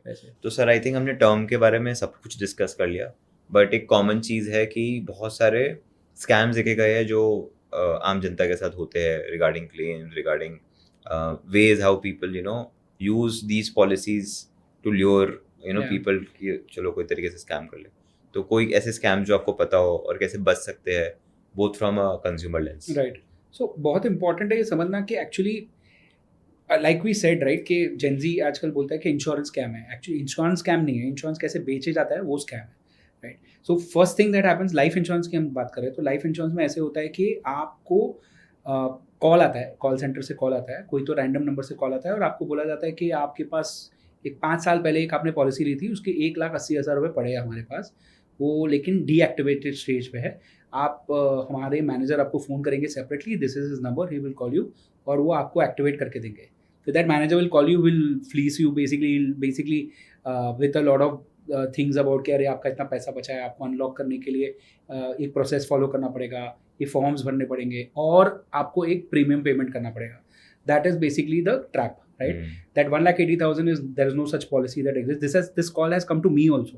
So it's a very widespread practice. मतलब I don't know anybody who has not got this call, at least in my circle. So typically ये होता है, तो आपको एक लालच दिया जाता है कि आपको 1,80,000 रुपये मिलेंगे और आपको बोला जाता है कि 50,000 रुपये एक भर लो आप. And as soon as you pay 50,000, obviously that person disappears. So there is no such policy that exists. तो ये एक important scam है समझने के लिए. दूसरा जो हो रहा है, जो हमने एक शेड उसका डिस्कस किया था, कि आप बैंक में जाते हो और बैंक में आप एफडी कराने जाते हो, और ये ज़्यादा करके वल्नरेबल क्लास के साथ होता है, poor class, uneducated class, senior citizens के साथ होता है, जो गए हैं बैंक में एफडी कराने के लिए, पर उनको बेसिकली एफडी के नाम पे यूलिप या एंडाउमेंट प्लान बेचा जाता है, बिकॉज एफडी में कुछ खास इंसेंटिव्स भी मिलते हैं बैंक मैनेजर को, but in case of ULIP and in case of your endowment plans, the incentives can go to around 30-40% of the entire premium, right? So that is what get happen. तो इसमें ये होता है कि आपको बोला जाता है कि आप एफडी ले रहे हो, आपने प्रीमियम पे कर दिया, आपको लगता है कि आप अगले साल आपको उसको बेसिकली सिर्फ रिन्यू करवाना है, आपको एक्स्ट्रा प्रीमियम नहीं पे करना है, बट आपको एक रिन्यू नोटिस आती है जिसमें आपको बोला जाता है कि आपको फिर से पे करना है, and if you drop at that time then you lose the entire money, because in case of life insurance, surrender value is very low compared to the amount of money that you have invested. So first year में आप करते हो तो कुछ भी नहीं मिलता आपको, तो वो उतना पैसा आपका लूज हो जाता है. तो this is the kind of scam that happens purely because someone wanted to earn commissions. And sir, अभी जैसे for example इस conversation से motivate होके I go and try to buy a insurance policy for myself. तो मुझे बहुत सारी अनगिनत पॉलिसीज दिखेगी, 30 ईयर्स पे हूँ, यहाँ तक मेरा कवर है, इतने अमाउंट का कवर है, इतना प्रीमियम है, तो इतने सारे मैन्युफैक्चरर्स दिखेंगे मुझे जो इंश्योरेंस पॉलिसी अपनी सेल करते होंगे. उनमें से राइट टर्म इंश्योरेंस अगर मुझे एक DIY मेथड से करना हो तो मैं कैसे सिलेक्ट करूँ? राइट, तो एक जो सबसे पॉपुलर मेथड है जो सारे लोग बताते हैं वो है क्लेम सेटलमेंट रेशियो. बट अभी क्या हो गया है कि लास्ट 4 साल से, एटलीस्ट 3-4 साल से मैं देख रहा हूँ कि सारे जितने भी लाइफ इंश्योरेंस कंपनीज है, जो पॉपुलर लाइफ इंश्योरेंस कंपनी, सबके क्लेम सेटलमेंट रेशियो 99 के ऊपर है. So it is no more a ratio that you can look at to decide कि कौन सा प्लान लेना है कि नहीं लेना है. और बहुत सारे क्लेम के रिलेटेड रेशियोज है जो आप देख सकते हो to find out which company is good और not. One is the amount claim ratio, right. तो एक होता है number of claims ratio, which is कितने क्लेम्स आए और कितने क्लेम्स पे हुए. ये फर्स्ट वाला हो गया, ये फर्स्ट वाला हो गया. वो अभी almost is useless kind of a ratio हो गया है, क्योंकि सारे कंपनीज का रेशियो 99.5 99.67 है, तो you are not getting any value out of that. The other is amount claim ratio. Amount claim ratio में पता चलता है कि how if a insurance company has got claims of 1 crore multiplied by 100 claims, 100 crores, what is the amount that they paid? Right. So that is an important ratio, and the gap between the two is very big sometimes. एक insurance company है जिसने बताया कि मेरा 95% claim settle हो गया है, पर उनका जो अमाउंट क्लेम रेशियो है वो 84 है, राइट. तो उससे पता चला है कि बड़े क्लेम्स रिजेक्ट कर रही है इंश्योरेंस कंपनी. या प्लेइंग स्मार्ट की सब लोग ये रेशियो देख रहे हैं तो मैं इस रेशियो को स्क्यू कर देती हूँ और नीचे वाला एग्जैक्टली छोड़ देती हूँ. या okay, so that is one thing that is done. Then there is speed of claim settlement ratio that you can find out कि एक इंश्योरेंस कंपनी 30 डेज में कितने क्लेम सेटल करती है, right. That is the ratio that is available. Then there is complaints ratio कि आप कितने complaints आ रहे हैं for claims, right. That gives you a basic understanding of कि एक कंपनी है जो क्लेम पे कर रही है उसमें कितने डिससैटिस्फाइड कस्टमर्स हैं, क्योंकि कंप्लेन करने वाले तो लोग कम होते हैं, मल्टीप्लाई बाय लेट्स से कितने लोग को एक्चुअली कंप्लेन करनी थी. From that perspective you at least come to know कि कंपनी के कंप्लेंट्स बहुत ज़्यादा है, then that means basically there is some issue with the insurance companies claim settlement practices. तो these are some ratios that typically आपको देखने चाहिए. तो सर लेकिन जो उनका सारा रेशियो अच्छा होगा, आई एम अज्यूमिंग उनका प्रीमियम भी थोड़ा ज़्यादा होगा. हाँ, प्रीमियम ज़्यादा होगा. तो मतलब लोगों को घबराना नहीं चाहिए ज़्यादा प्रीमियम पे करने से, या फिर मुझे तो हाँ, आई वुड डेफिनेटली आपको ऑप्टिमाइज करना चाहिए on you getting really strong comfort from those ratios and not worry about the premium. Because आप प्रीमियम के हिसाब से अगर जाओगे, आप प्रीमियम बचाने के लिए इतनी बड़ी कवर से आप ये हो जाओगे, right. You will not, your family will not get the cover. So इसमें तो प्रीमियम आपको लास्ट में देखना चाहिए, once you have shortlisted that ये 3 प्लान है कि ये 3 प्लान सही लग रहे हैं मुझे, अभी ये 3 प्लान में जो सबसे सस्ता है वो ले लेना चाहिए. But you should not start by looking at the cheapest plan. Okay. और सर जैसे फॉर एग्जांपल अगर एक 30 साल का वो लड़का है, काम कर रहा है, उसका से फॉर एग्जांपल 30 लाख का सैलरी है, सो 2 करोड़ का अगर वो पॉलिसी लेने जा रहा है, वो हेल्दी है, तो उसका प्रीमियम क्या आएगा? अराउंड 12,000 रुपए 1 करोड़ का प्रीमियम आता है. तो around 24,000 will be the approximately 23-24,000 will be the premium. ये कैलकुलेट कैसे होता है सर? ये कैलकुलेट कैसे होता है? आई am not an expert on that. तो कौन करता है, मतलब how does this is basically actuaries basically do this calculation. So there is a profession called actuaries, right? Meaning basically they have models by which they calculate basis mortality basis, a lot of things they do a calculation. That is one. The second is that most of the insurance जो India में बिकता है life insurance की side पे, term insurance की side पे, उसमें एक री इंश्योरर भी होता है. री इंश्योरर बेसिकली जो इंश्योरेंस कंपनी की जो लायबिलिटी उसको भी कोई इंश्योर कर रहा है. Okay. जो बाहर बहुत मोस्टली जो होती है वो इंडियन कंपनीज नहीं होती है, बाहर की कंपनीज होती है, कभी कभी इंडियन कंपनीज भी होती है. So those companies are the suppliers of this rate actually. So वो also defines the rate basically. और सर मैं इंश्योरेंस अगर लेना चाहूँ तो आज मैं कहाँ जा सकता हूँ, कौन से प्लेटफॉर्म्स पे जा सकता हूँ, या फिर एजेंट्स बहुत सारे होते हैं जो सेल करते हैं, उनसे लेना चाहिए मेरे को? आप अगर एक फ्लो चार्ट में बना पाओ कि यहाँ से आप ले सकते हो तो बहुत हेल्प हो जाएगी. सबसे ट्रेडिशनल जो तरीका जो है लेने का वो एजेंट है, राइट? कि नेबरहुड एजेंट है जो आप बेसिकली आपकी बिल्डिंग में भी कोई मिल जाएगा, आपको ये बिल्डिंग में भी कोई मिल जाएगा जो बेचता है. That is the first. Second is basically आज की तारीख में जो पॉपुलर है वो वेब एग्रीगेटर्स है जो ऑनलाइन बेचता है, right? Third basically would be banks, right? Fourth is what we call experts, right? I'll tell you why there is a difference between that. जो आप करते हो basically. हाँ, जो हम एक तरीके से हम करते हैं. हम एक्चुअली करते नहीं है, हम इस चीज को बता रहे हैं कस्टमर्स को. एक्चुअली ये एक्सपर्ट्स अवेलेबल थे, हम इनको इकट्ठा कर रहे हैं एक तरीके से. तो फर्स्ट है neighbourhood agent, right? Neighbourhood agent मतलब ऐसा कोई पर्सन है जो आपके अंकल हो सकते हैं या कजिन हो सकते हैं या कजिन के फ्रेंड हो सकते हैं, समवन लाइक दैट. सिर्फ एक कॉन्टैक्ट है, उसकी वजह से आप इंश्योरेंस ले रहे हो उनके पास से, बट आपने उनकी नॉलेज टेस्ट नहीं की है. आपको ये नहीं मालूम कि उनको प्रपोजल फॉर्म भरवाने आता है कि नहीं आता है, आपको नहीं मालूम है कि उन्होंने कितने क्लेम्स पास किए. तो एक वैसे एक पर्सन है. सो अकाउंटेबिलिटी बहुत पुअर है, आपको एक कंफर्ट बहुत अच्छा है उसमें, right? So I would not recommend buying from such people, that is the first. In case of web aggregator या जो ऑनलाइन पॉलिसीज होती है उसमें बेसिकली आपको ये होता है कि you talk to someone who's selling you a policy, but that person is not going to be there at the time of claim. So the accountability there is also very poor. तो sir platform की तो accountability हो जाएगी ना? Platform की accountability है, definitely है. But मैं क्या बोल रहा हूँ कि आपको एक स्केल पे जब बिजनेस हो रहा है and there are thousands of people selling lakhs of policies every day, and then at that scale एक कंपनी की जो अकाउंटेबिलिटी है उसमें इशू आती है, right? Comparatively, because look at it कि इंश्योरेंस बिकता कैसे है इंडिया में. इंश्योरेंस इज नॉट, आप अगर देखोगे तो इंश्योरेंस आउटकम पे नहीं कमीशन मिल रही है आपको बेचने पे कमीशन मिल रही है, राइट? मतलब मैं आज आपको 1 लाख की पॉलिसी बेचूं तो मुझे 30,000 कमीशन मिलेगा. 30% कमीशन है बाय द वे, प्रीमियम का 30%. प्रीमियम का 30% है. और मैं आपको 2 लाख की पॉलिसी बेचूं तो मैं 60,000 कमाऊंगा. तो मेरा जो इनकम है वो प्रीमियम के ऊपर इनकम है, राइट? क्लेम्स के बेसिस पे कुछ भी नहीं है मेरे पास. तो मेरा incentive when I'm not accountable for claims is to sell you the highest income, highest premium policy, right? And I know I'm not accountable. So by system and by design only, the accountability does not get created, right? तो सभी लोग वही policy बेचना चाहेंगे जहाँ पे premium ज्यादा हो, exactly. चाहे वो एजेंट हो, प्लेटफॉर्म हो, बैंक हो. हाँ, मतलब most of the times this is happening in India. और जो सबसे ज़्यादा जो हमने स्टार्ट में बात की थी कि जेनजीज इंश्योरेंस को स्कैम बुलाते हैं, वो ये डिवाइड की वजह से ही बुलाते हैं कि जो पर्सन है who is selling you the policy is not accountable at the time of claim. Accountability अगर सॉल्व होती है तो मतलब then that solves for the right insurance being sold and the claim also getting passed, right? तो मैं ऐसे नहीं बोल रहा हूँ कि कोई लार्ज एग्रीगेटर है तो they are not accountable for it, but the share scale of it and the design of it, जहाँ पे आपको कमीशन के हिसाब से पॉलिसीज बिक रही है, उसमें वो इश्यूज आती है कि वो जो पर्सन है जिसे आप खरीद रहे हो उसके इंसेंटिव्स क्या है, उसके ऊपर डिपेंड करेगा, राइट? तो वो हो गया web aggregator. Then it basically comes to banks. Banks are the worst place to buy term insurance और any insurance for that matter, because ये तो मैं हमेशा बोलता हूँ कि banks have no knowledge about insurance. They are selling it typically like how DMart would sell shampoo, right? मतलब उनके लिए एक प्रोडक्ट है, उनके पास थर्ड पार्टी प्रोडक्ट्स है, डिस्ट्रीब्यूशन है, उनके पास डिस्ट्रीब्यूशन है, तो वो लोग सिर्फ बेच रहे हैं, बट उनको कुछ खास ट्रेनिंग मिलती नहीं है बेचने के लिए, और very heavily sold based on the commissions that they get, right? तो अगेन अकाउंटेबिलिटी नहीं है. आपको कैसे ढूंढना चाहिए person is that you find out whom you feel that person will remain accountable for you, because the claim is going to come 20 years from now, 15 years from now, 30 years from now, whatever, right? We don't know when the claim is going to come. That person should remain accountable. So institution अगर आपको लग रहा है कि accountable है, कोई institution है आपको लग रहा है कि नहीं ये institution सही है, accountable है, no problem. Go with that institution which you feel जो accountable है. Or if it is a human who's remaining accountable to you, then buy from that human.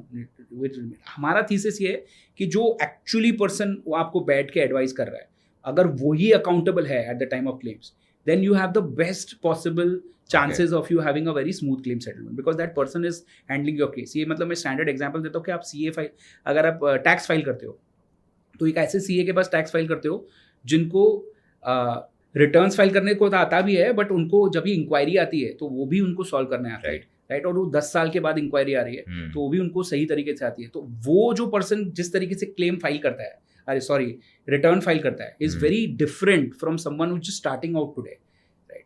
मतलब I know that this is how I have to present this case, how I have to file this income tax return to the government of India, versus I don't know it because I have never seen an inquiry, right? So people who know about claims, people who are accountable for claims, always should be preferred compared to anybody else.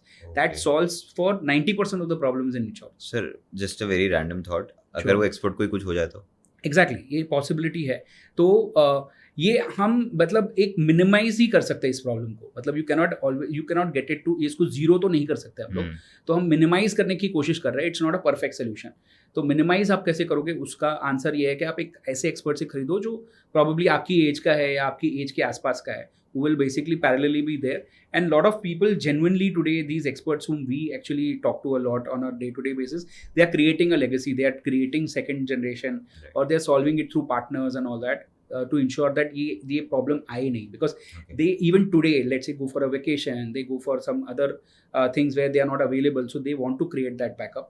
At बेशक what we do, I'm sorry if I'm plugging this, but आपको बता देता हूँ, आपको cut करना नहीं आप बोलो। हमने बेशक में क्या किया कि हमने तो ये कम्युनिटी बनाई एक्सपर्ट्स की, और एक्सपर्ट्स की कम्युनिटी के साथ साथ हमने एक बैकअप सिस्टम बना दिया एज एन इंस्टीट्यूशन, कि अगर suppose that expert is not available, then you can call on a number and that number will take care of your query and then hand it over back to the expert when the expert is available. So वो हमने एक institutional level पे there is a backup of the main person basically. ठीक है, okay sir. पूरे मामले में मैंने डिसाइड तो कर लिया कि मेरी फैमिली को 2.5 करोड़ मिलेगा। अगर अब वो 2.5 करोड़ मिल रहा है तो क्या मैं चूज कर सकता हूँ कि मेरी फैमिली को मिले, या फिर कैन आई सिलेक्ट कि हाँ भाई मेरे भाई को मिलेगा, मेरी मम्मी को मिलेगा, या मेरी वाइफ को मिलेगा, या एट लेटर स्टेज पे मेरे बच्चों को मिलेगा? क्या can I do that selection? Yes, so आप nominee you can create multiple nominees. आपको एक नॉमिनी बनाने की जरूरत नहीं है, आप परसेंटेज वाइज डिवाइड कर सकते हो या आप अमाउंट वाइज भी डिवाइड कर सकते हो कि इस तरीके से आपका पैसा डिस्ट्रीब्यूट होगा in your family. One important thing that I forgot and I am just adding that, जब हम कस्टमाइजेशन की बात करें तो एक इंपॉर्टेंट चीज़ है जो मैंने रियलाइज किया बाद में कि बहुत इंपॉर्टेंट है, is that you can also customise the payout. आपका जो क्लेम पे आउट है उसको भी आप कस्टमाइज कर सकते हो। कि जैसे 2 करोड़ 2.5 करोड़ एक साथ मिल गया कोई फैमिली को, वो बैंक में पहुंच गया पैसा, और बैंक के आरएम्स के फोन आने शुरू हो गए कि सर आपके तो पैसे लगे, आप ये लो। And the aptitude, financial aptitude of the family members is not that great and they can be cheated, right? Or they are gullible, right? You know, so a lot of people और ऐसा भी हो सकता है कि वो लोग गलत स्पेंडिंग कर देंगे, गलत स्पेंड कर देंगे, या तो there are family members who could basically try to take away that money, right? So what you could do is that you could convert that claim amount into an income plan, which is basically कि आप बोल सकते हो कि जैसे आप 100 महीने में वो पैसे को डिवाइड कर सकते हो। तो instead of getting 2.5 crores as one lump sum, you get basically 2.5 crores divided by 100 into 100 installments over a period of time. इसमें बेसिकली होता है ये, जब आप करते हो तो जब आप इंस्टॉलमेंट में डिवाइड करते हो तो इसका प्रीमियम पे भी इम्पैक्ट होता है। ऑब्वियसली प्रीमियम कम हो जाता है because the insurance company is also getting a spread to pay, right? That is one thing. Just out of curiosity, जब मैं इंश्योरेंस कंपनी को प्रीमियम्स पे करता हूँ तो उनके पास क्या क्या या फिर कौन से एसेट क्लासेस में वो इन्वेस्ट कर सकते हो उसको आगे, बिकॉज आई एम श्योर कि इतना सारा प्रीमियम जो इकट्ठा होता है और क्लेम तो कभी कभी आता है, तो वो पैसे को कहीं ऐसी जगह पार्क करते होंगे जहाँ पे उनको रिटर्न बन सके, या फिर you know they can maximise their pool. I asked this because अभी मैं LIC का पोर्टफोलियो देख रहा था तो they were 60% is equity and 40 is debt, 60-70 is equity. LIC की गेम ही अलग है ना, LIC तो टर्म इंश्योरेंस बेचता ही नहीं है, राइट? तो उसको तो आगे से रिटर्न आते तो दे देता है। LIC तो 4 लाख करोड़ का साल का जो लाइफ इंश्योरेंस बिकता है उसमें से अराउंड अभी 50% पे LIC मार्केट शेयर का, तो 2 लाख करोड़ कलेक्ट कर रहा है। वो 2 लाख करोड़ में 2000 करोड़ का भी टर्म इंश्योरेंस नहीं बेच रहा है, राइट? तो फिर वो तो क्या कर रहा है, आपको 4.5% पे दे रहा है और इक्विटी में खेल रहा है उसके साथ। मतलब दे आर तो like amazing business model, the best business model. Sir हमने अभी पूरा ये स्टडी किया कि टर्म प्लान इतना अच्छा है और सबके पास एक मस्ट हैव चीज़ हो गया। अगर बहुत वेल्दी नहीं हो तो इन केस अगर आपकी फैमिली डिपेंडेंट है तो it's a must have product. उसके बावजूद भी इस देश में पिछले 70-80 सालों से ये प्रोडक्ट को सबसे कम सेल किया गया है, और एंडाउमेंट, यूलिप, ये सारे प्रोडक्ट्स को ज़्यादा सेल किया गया है। उसका कोई जेन्युइन रीज़न होगा तभी ऐसा हुआ होगा, क्योंकि 70-80 साल तक ऐसा हुआ है। तो व्हाट आर योर थॉट्स? इसका बेसिस जेनेसिस तो यही हो गया कि जब LIC was formed, right? It was formed with the concept of mobilizing of funds, right? Okay. तो पहली बार लोगों ने जब इंश्योरेंस का एकदम हैवी कैंपेन्स देखे तो वो सारे campaigns were related to return of money only, that money back money back money back. So it has become instilled in the minds of people, like at least एक बहुत बड़ी जनरेशन जो हमने बोला बूमर और जो मिलेनियल जनरेशन है, जिसको actually if they not from tier 1 और मे बी टियर 2 में है या सेमी अर्बन से बिलोंग करते हैं, उनको तो अभी भी लगता है कि insurance is about getting money back, right? तो मतलब मैं ये पहले भी एक बार किसी को बोल चुका हूँ, मैं कोई तो कॉन्वर्सेशन में, कि पोलियो इरेडिकेशन का जैसे कैंपेन हुआ था उस लेवल का एक कैंपेन लगेगा टू टेल पीपल कि भाई insurance is not about money back. That level it is got entrenched in the minds of people. That is what. The second is what I told you is basically about eligibility, right? मतलब लोग, बहुत सारे लोग eligible ही नहीं है, तो उसके लिए उनको ज़रूरत होता है. थर्ड इज़ वेरी इंपॉर्टेंटली कि एजेंट बेचना नहीं चाहता है इसको, राइट? क्योंकि टिकट साइज बहुत कम है, राइट? अगर मैं आपको 2 करोड़ का भी टर्म इंश्योरेंस बेच रहा हूँ तो 24,000 रुपये, 25,000 रुपये, 30,000 रुपये का प्रीमियम आ रहा है, उसमें मुझे 30% मिल रहा है, तो मेरे को 9,000 रुपये बन रहा है. मुझे 9,000 में इंटरेस्ट नहीं है. जब मैं तभी वही कॉन्वर्सेशन में आपको 2 लाख रुपये का एक साल का एक इन्वेस्टमेंट पॉलिसी भेजूँ, उसमें मेरे को 40% बनेगा, मेरा 80,000 रुपये बनेगा.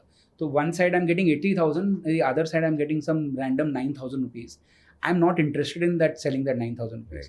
सो if you talk to 100 LIC agents, out of that 100, the entire 100 would not be selling term insurance. मतलब I don't even want to say 99. मतलब the entire 100 would not be selling term insurance. I think मैंने इसलिए एक article पढ़ा था कि LIC के जो सबसे बड़ा डिस्ट्रीब्यूटर है वो LIC के CEO से भी ज़्यादा अमीर है.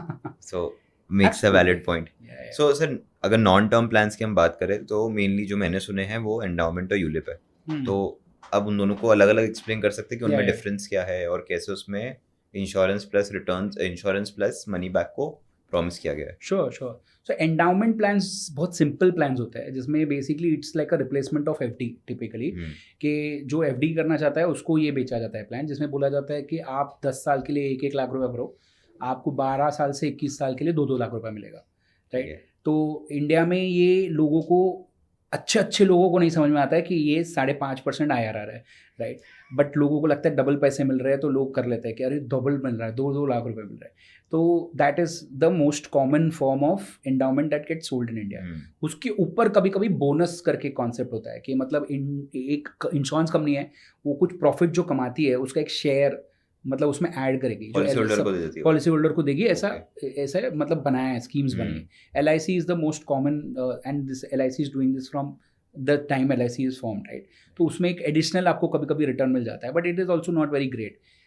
Final return that you can get over the best product in India today is 6%, 6 to 6.3, 6.2%, which is tax free. So that is a good product genuinely if someone is looking for that asset class specifically. But the products that get sold are typically 4.5% वाला IRR. Okay. And what about ULIPs? ULIPs endowment से अलग है? तो ULIP पूरा अलग है. ULIP basically is a replacement of mutual fund in a particular way, like a substitute of a mutual fund or basically a competitor of mutual fund.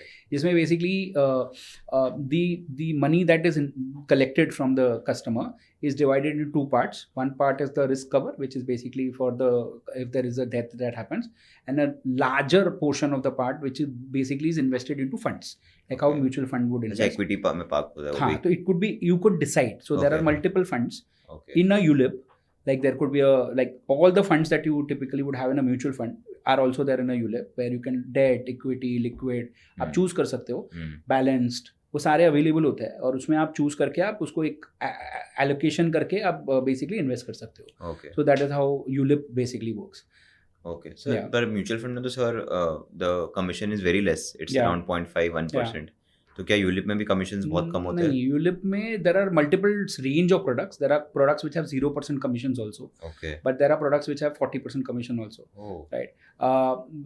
तो typically ये होता है कि कुछ प्रोडक्ट्स से बहुत एफिशिएंटली बनाए गए हैं इंटरनेट पे बेचने के लिए, and those are those products which have very low kind of commissions, which is basically called allocation charges in the case of ULIP. उसको allocation charges के अंदर build किया जाता है. और fund management charge भी बहुत कम होता है. जैसे for example आप equity में invest कर सकते हो in ULIP with a fund management charge of 1.35%, which is not available. I think mutual fund में ज़्यादा होता है if I'm not wrong, right? It's in the range of 2% if I'm not wrong.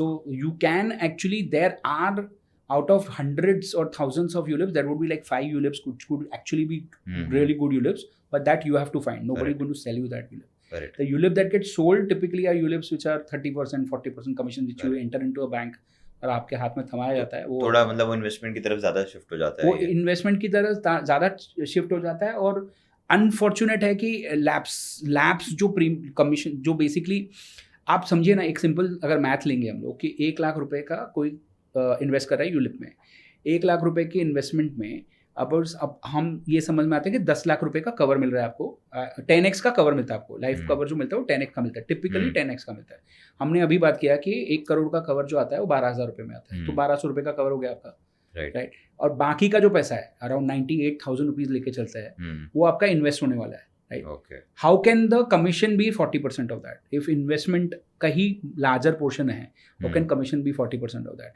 So how this happens is that a lot of people drop off from ULIPs in the future years, and there is profits coming out of that lapsation. तो मैंने 98,000 1 लाख रुपए ये साल invest किया मुझको जब ये बेचा गया तो मुझे बोला गया कि आप ये एफडी के जैसे 1 लाख दे दो आपको एफडी का रिप्लेसमेंट कर दिया बैंक्स में बहुत होता है ये बहुत ही सैड स्टोरी है बट कि बैंक्स में आप जाते हो बहुत बार सीनियर सिटीजन के साथ होता है कि बैंक में आप जाते हो बैंक में बोलते हो कि मेरे को एफडी करना है उसकी जगह पे आपको यूलिप बेचा जाता है which as a 5-year term. So you have to pay 1 lakh 5 years and it is sold to you as an FD. So you've invested 1 lakh this year. Next year you are sitting आराम से thinking that अभी maturity आने वाली है मेरी 1 लाख की और मैं renew करूँगा इसको तभी आपको renewal notice आती है कि आपको एक और लाख रुपए भरना है right. So that time people drop off right. So typically around 30-40 to 50% people drop off from a ULIP in the second year and the third year. तो वहाँ से basically ये commissions pay off हो रहा है. And sir जितना भी हमारा conversation हुआ एक प्रोडक्ट हमको सबसे अच्छा लग रहा है दैट इज टर्म Yes. एक प्रोडक्ट को जो हमने बहुत वाउच किया है म्यूचुअल फंड्स Right. और एक प्रोडक्ट जो हमको भी नहीं अच्छा लग रहा है वो एंडाउमेंट और यूलिप Yeah. तो क्या जो लोग केवल जो एंडाउमेंट करते हैं Hmm. In the name of insurance and investment Yeah. क्या वो अमाउंट का अगर वो अमाउंट ब्रेक करे Yeah. एमएफ में और टर्म में इंश्योर करे तो क्या वो बेटर ऑफ होते हैं फ्रॉम एन एग्रीगेट लेवल जहाँ पे उनका रिटर्न्स भी ज़्यादा बनता है वो Right. एमएफ कवर कर लेता है और टर्म में उनको कवर मिल जाता है तो क्या वो बेटर होता है या फिर एंडाउमेंट ही बेटर Right. होता है If you are getting sold endowment और if you are getting sold ULIP तो डेफिनेटली अगर उसको आप कंपेयर करोगे म्यूचुअल फंड से तो definitely mutual funds will win but अगर आप ढूंढने गए मार्केट में और राइट यूलिप ढूंढा या राइट endowment ढूंढा which is actually solving for your problem okay then you could find a ULIP or an endowment fund which is better than an FD or a mutual fund. मतलब मैं fixed returns देख रहा हूँ तो Yeah. शायद कोई ऐसा endowment बना This is है 6.3 में अगर आपको 6.2 to 6.3 tax free return मिल रहा है over 10 years right in a fixed in a endowment fund right which is guaranteed right and it is tax free also it cannot be beaten by an FD right but FD में tax लग जाता है FD में आपको tax लग जाएगा आपको 5.5-6% का एफडी का रिटर्न होता है उस पर टैक्स लग जाएगा 30% का आपका 4% रिटर्न हो जाएगा यहाँ पे 6% टैक्स फ्री है बट टिपिकली वो प्रोडक्ट बेचा नहीं जाता वो प्रोडक्ट आपको खरीदना पड़ेगा वैसे similarly in ULIP also ULIP में भी बहुत सारे 0% कमीशन वाले प्रोडक्ट्स है जो आप अगर ढूंढ के निकालोगे तो they could be better than mutual funds but if you are randomly waiting for someone to sell you will end up buying a wrong ULIP than a wrong mutual fund fund is a better option for people who do not want to take efforts right and basically want to depend upon let's say a simple expert who will tell them to buy a mutual fund also in mutual fund the incentives are aligned to the customer right मतलब आपको AUM के हिसाब से पैसा मिलेगा तो जो बेच रहा है उसको इतनी कमीशन की फर्स्ट ईयर कमीशन की इतनी लालच नहीं है राइट तो that's why also you don't and up buying a bad mutual fund comparatively okay so sir life insurance के बारे में हमने पूरा समझ लिया टर्म क्या होता है यूलिप क्या होता है एंडाउमेंट क्या होता है तो एक बेस्ट आप हमें फ्रेमवर्क दे पाओ ताकि कोई भी अगर ये पैच भी देखे तो उसको थोड़ा बहुत समझ में आ जाए तो अब हमें वो दे दीजिए then will be moving towards health insurance sure so अगर आप एक एवरेज इंडिविजुअल हो जो जिनकी रिस्पॉन्सिबिलिटीज़ है वो हैव डिपेंडेंट्स फाइनेंशियल डिपेंडेंट्स तो आपको टर्म इंश्योरेंस खरीदना चाहिए आपको टर्म इंश्योरेंस उतने अमाउंट का खरीदना चाहिए जितने अमाउंट की गैप क्रिएट हो जाएगी if tomorrow you do not exist right that is how you should look eight term insurance आपको यूलिप या एंडाउमेंट कोई बेचने आ रहा है तो most of the times 99% of the times that product is not going to be good for you right to avoid it right that is the way to solve for this and basically go for ensure that you find the right expert to do this this entire activity because it is not only about buying the right product, it is also going to be about the process of buying the right product. मतलब इसमें जो proposal form है जो हमने बात की कि claim ही reject हो जाता है क्योंकि आपने डिस्क्लोजर से नहीं किया, वो सही तरीके से प्रोफेशनल तरीके से कोई आपको हेल्प करना चाहिए करने के लिए, is the summary I would give, like a framework that I would give. Correct. So ये बात हो गई sir, if something happens, if something sad happens and एक पर्सन की डेथ हो जाती है तो क्या होना चाहिए, but during the entire life time also बहुत बार इंसान बीमार होता है, एंड इट इज ऑफन सेड कि इंडिया में everybody is one medical bill away from getting into the poverty zone. So health insurance बहुत इंपॉर्टेंट पार्ट बन जाता है हमारे लाइफ का. तो ये क्या है, क्यों होना चाहिए सबके पास, व्हाट डू यू थिंक, आपके क्या थॉट्स है उस पे? सो सबसे इम्पोर्टेंट चीज़ है ये समझना कि आपको अगर we are talking about the average middle class person, right, आप अगर एक एवरेज मिडिल क्लास हो तो आपको एक ए क्वालिटी ऑफ हेल्थ केयर चाहिए आपकी फैमिली के लिए, राइट. वो गवर्नमेंट हॉस्पिटल्स नहीं है अनफॉर्चुनेटली इंडिया में, right. There is no great government health care infrastructure जिसके ऊपर आप डिपेंड कर सकते हो. तो आप डिपेंडेंट हो प्राइवेट इंफ्रास्ट्रक्चर पे. प्राइवेट जो हेल्थ केयर है वो इंडिया में बहुत ही ज़्यादा एक्सपेंसिव होते जा रहा है, राइट. ऑलरेडी है और होते जा रहा है, राइट. उसके मल्टीपल रीजन है. एक तो सप्लाई डिमांड का प्रॉब्लम है कि number of hospital that are available and number of beds that are available versus the number of people that need that is only, there is a very big difference. एक तो वो है. दूसरा है कि private equity is getting into health care, Indian health care industry at a very rapid rate, right? Okay. And there are multiple infographics right now floating on social media जिसमें आप देखोगे कि almost top 10 hospitals जो है India के, जो सबसे highest known hospitals है, उसमें controlling stake is now with the private equity, right? Okay. And the conversations there now have become about average revenue per bed.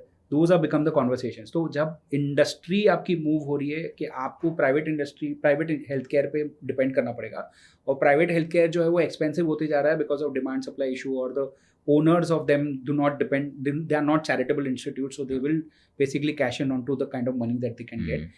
The cost of healthcare is going to just skyrocket, right? आपको बहुत ज़्यादा expensive होते जा रहा है. एक typical research अगर आप देखोगे तो बोलता है कि 12 to 14% हेल्थ केयर इन्फ्लेशन है इन इंडिया, राइट. मतलब 6 years में टिपिकली यू आर सेइंग के जो भी कॉस्ट ऑफ पर्टिकुलर ट्रीटमेंट है वो डबल होते जा रही है, राइट. तो ऐसे सिचुएशन में when you are sitting at let's say 30, you may not feel कि आज मुझे ज़रूरत है, राइट, हेल्थ इंश्योरेंस की, बट आपको प्लान जो करना है आपके ओल्ड एज के लिए करना है कि आपको तभी हेल्थ इंश्योरेंस की ज़रूरत पड़ेगी और तभी आपको शायद हेल्थ इंश्योरेंस नहीं मिलेगा. तो you have to pre book a health insurance at an age where आपको मिलेगा अच्छा health insurance. Is the reason why you should buy health insurance. वैसे प्रोसेस क्या है भाई कि मैं हर सालाना मंथली प्रीमियम पे करूँ और कभी कुछ होगा तो मिलेगा, या फिर कोई अलग प्रोसेस है टर्म प्लान? प्रोसेस सिंपल है, मतलब आपको हेल्थ इंश्योरेंस चूज करके बाय करना है और आपको हर साल प्रीमियम पे करना है. इसका प्रीमियम टर्म इंश्योरेंस के जैसे नहीं है जहाँ पे प्रीमियम सेम रहता है. Depending upon your age the premium will keep changing, and health insurance premiums are also growing, मतलब the cost of health insurance premiums also going up, but that is what you have to keep paying. And then obviously when there is a claim आप claim कर सकते हो. और sir जैसे मैं 30 year old हूँ तो आई थिंक कि अभी शायद मुझे कम बीमारी होगी, मुझे कम हॉस्पिटल जाना पड़ता है. रिसेंट पास्ट में भी यही एक्सपीरियंस रहा है कि बहुत कम बार जाना पड़ा है. तो मैं क्यों वो हेल्थ इंश्योरेंस का प्रीमियम का कॉस्ट बेयर करूँ? I can just take it at a later stage when say for example जब मैं 45 का होता हूँ, 50 का होता हूँ, जब मुझे लगता है कि हाँ अब मेरी हेल्थ डिटोरेट हो सकती है एंड मेरा एक खर्चा स्टार्ट हो सकता है. तो व्हाई नॉट देन, और क्यों अभी लूँ मैं इसको? राइट. तो इसका एक स्टैंडर्ड बहुत ही ज़्यादा इंपॉर्टेंट रीज़न ये है कि अंडरस्टैंड करने की ज़रूरत है कि हेल्थ इंश्योरेंस कंपनी आपको हेल्थ इंश्योरेंस तभी देगी जब आपको ज़रूरत नहीं है हेल्थ इंश्योरेंस की, right. If you have a disease और you have some kind of condition और if you have some kind of medical history, तो आपकी chances of getting the best policy in the market reduces by a significant margin, right. तो when you are buying the policy, अगर आप जितना healthy होंगे आपका chances of आपको अच्छी पॉलिसी मिलना is going to be very high. There is no premium advantage that you get. आप अगर आपने जो एग्जांपल दिया, no premium advantage कुछ खास नहीं है. आप अगर 45 की एज में लोगे तो आपको जो प्रीमियम पे करना है 45 ईयर्स का पे करना है. आप 35 से शुरू करके जो आप पे करोगे वो भी 45 का ही प्रीमियम पे करोगे. प्रीमियम एडवांटेज कुछ भी नहीं है. एडवांटेज यही है कि you are locking on to a very good product at a time when you are healthy without any exclusions and you are having a good policy. एक और चीज़ है कि हेल्थ इंश्योरेंस आप जब लेते हो तो एक वेटिंग पीरियड लगती है कुछ टाइम के लिए. देयर आर सर्टन डिजीजेस और सर्टन ट्रीटमेंट्स जो एक कुछ टाइम के लिए कवर्ड नहीं होता है, राइट. Okay. जैसे फॉर एग्जांपल कुछ डिजीजेस और कंडीशंस होते हैं जो 2 साल के लिए कवर नहीं होते. For example. फॉर एग्जांपल आप बोल दीजिए, फॉर एग्जांपल स्लिप डिस्क हो गया, राइट. Okay. या फॉर एग्जांपल पाइल्स हो गया, कैटरैक्ट हो गया. ऐसे बहुत सारे कंडीशंस है जो फर्स्ट 2 years में पेएबल नहीं होता है, right. So when you by the policy you are also buying a policy at an age where you are young and healthy. You're also going to cover those waiting periods much faster. Okay. Right. There is one more waiting period which is called the pre-existing disease waiting period. कि अगर आपने जब policy खरीदा, you already have some disease. That also gets covered in the first 3 years. Does not get covered in the first 3 years and then starts getting covered after the third year, right? So as soon as you buy the policy, आपका ये सारे exclusions जो है, temporary exclusions है, वो भी आप cover कर रहे हो. और आपकी chances of you getting the most comprehensive policy also is much higher. So that is the reason why you should buy earlier. और ऐसा भी केस हो सकता है कि मैं 45 पे पॉलिसी लेने जाऊँ, मुझे मना ही कर दे. Yes. आज तो बहुत ही हो रहा है. I will tell you not 45, मैं तो ये देख रहा हूँ 30-35 की एज में भी हो रहा है. Of someone who has multiple disorders, right? Like typically someone who is very overweight, like he has very high weight, or let's say he's obese, and someone who also has a history of mental illness, like suppose 6 months के लिए उसने anxiety tablet लिए, right? That also can be the reason why you do not get health insurance. And if you see ना कि अभी हम जो time से गुजर रहे हैं, we are seeing that, and I get to see this a lot because we are in this business, is that the diseases that people used to get at 45, now people are getting at 35. Yes. Like I see so many people at 35 having hypertension. When I was 35, I did not have any of my friends who had hypertension, right? I see today people who are 35 who have hypertension, who have diabetes also. Very very important to understand कि early age में अगर आपको ये सारी lifestyle disease होती है, insurance company के लिए सबसे बड़ा red flag है ये, right? कि आपने early age में आपको ये problem हुई है. सपोज में 2 कस्टमर है एक इंश्योरेंस कंपनी के पास, एक है जो 30 पे डायबिटीज़ पे है और एक कस्टमर है जो 50 पे डायबिटीज़ पे है, और 50 में ही उसको डायबिटीज़ हुआ है. Insurance company will choose that customer versus this customer. The reason is that this is age induced diabetes, so I am okay with it. But this is lifestyle induced diabetes. I don't want to take this customer because this customer has some lifestyle related signals that I'm getting कि इसकी आगे जाके मतलब this is not a good risk for me, like how insurance company will look at it. तो health में scrutiny ज़्यादा होती है compared to टर्म प्लान या फिर any other life insurance? Medical history की स्क्रूटिनी दोनों में बहुत ज़्यादा होती है, very clearly, because that is one of the major risk that an insurance company is taking on its books, right. तो वो तो होती है, बहुत स्क्रूटिनी होती है. ऑलराइट. और सेम क्वेश्चन जो हमने टर्म में भी डिस्कस किया था, हमने एक तरीके से कैलकुलेट किया कि इतना टर्म मुझे टर्म प्लान में इतना कवर चाहिए, तो हेल्थ में कितना कवर चाहिए उसका कैलकुलेशन कैसे होता है? तो हेल्थ में कैलकुलेशन जो हम लोग करते हैं, ये जो भी हम लोग कैलकुलेशंस कर रहे हैं वो मिनिमम के कैलकुलेशंस कर रहे हैं, राइट. हेल्थ में तो बहुत ही ज़्यादा इंपॉर्टेंट है कि मैं बता दूं कि हम जो अभी कैलकुलेशन कर रहे हैं वो मिनिमम कवरेज की कैलकुलेशन है. Basically what you need to do is that you need to find out कि आज अगर आप हेल्थ इंश्योरेंस आज के लिए लेते हैं तो what is the maximum cover that you feel would take care of major diseases, right? So typically the number will come between 5 to 10 lakhs. Okay. Right. So what you should do is that, let's say if you take the number as 5 lakhs to be on a conservative side, you should basically apply an inflation of that till you reach the age of 55-60. Okay. Right. So compounding inflation में जो amount आएगा वो approximate amount is how I would suggest anybody to calculate that the health insurance requirement. Typically अगर आप 5 लाख या 4 लाख रुपए का cover देखते हो आज की तारीख में, over a compounding of let's say 6 to 8%. I'm not taking 14% because कहीं ना कहीं जाके तो फ्लैट होगा, 14% हमेशा तो नहीं होगा. तो अगर आप 6 to 8% लोगे तो 15 लाख का कवर अप्रोक्सीमेटली एक एडल्ट के पास होना चाहिए हेल्थ इंश्योरेंस का. ये मिनिमम है.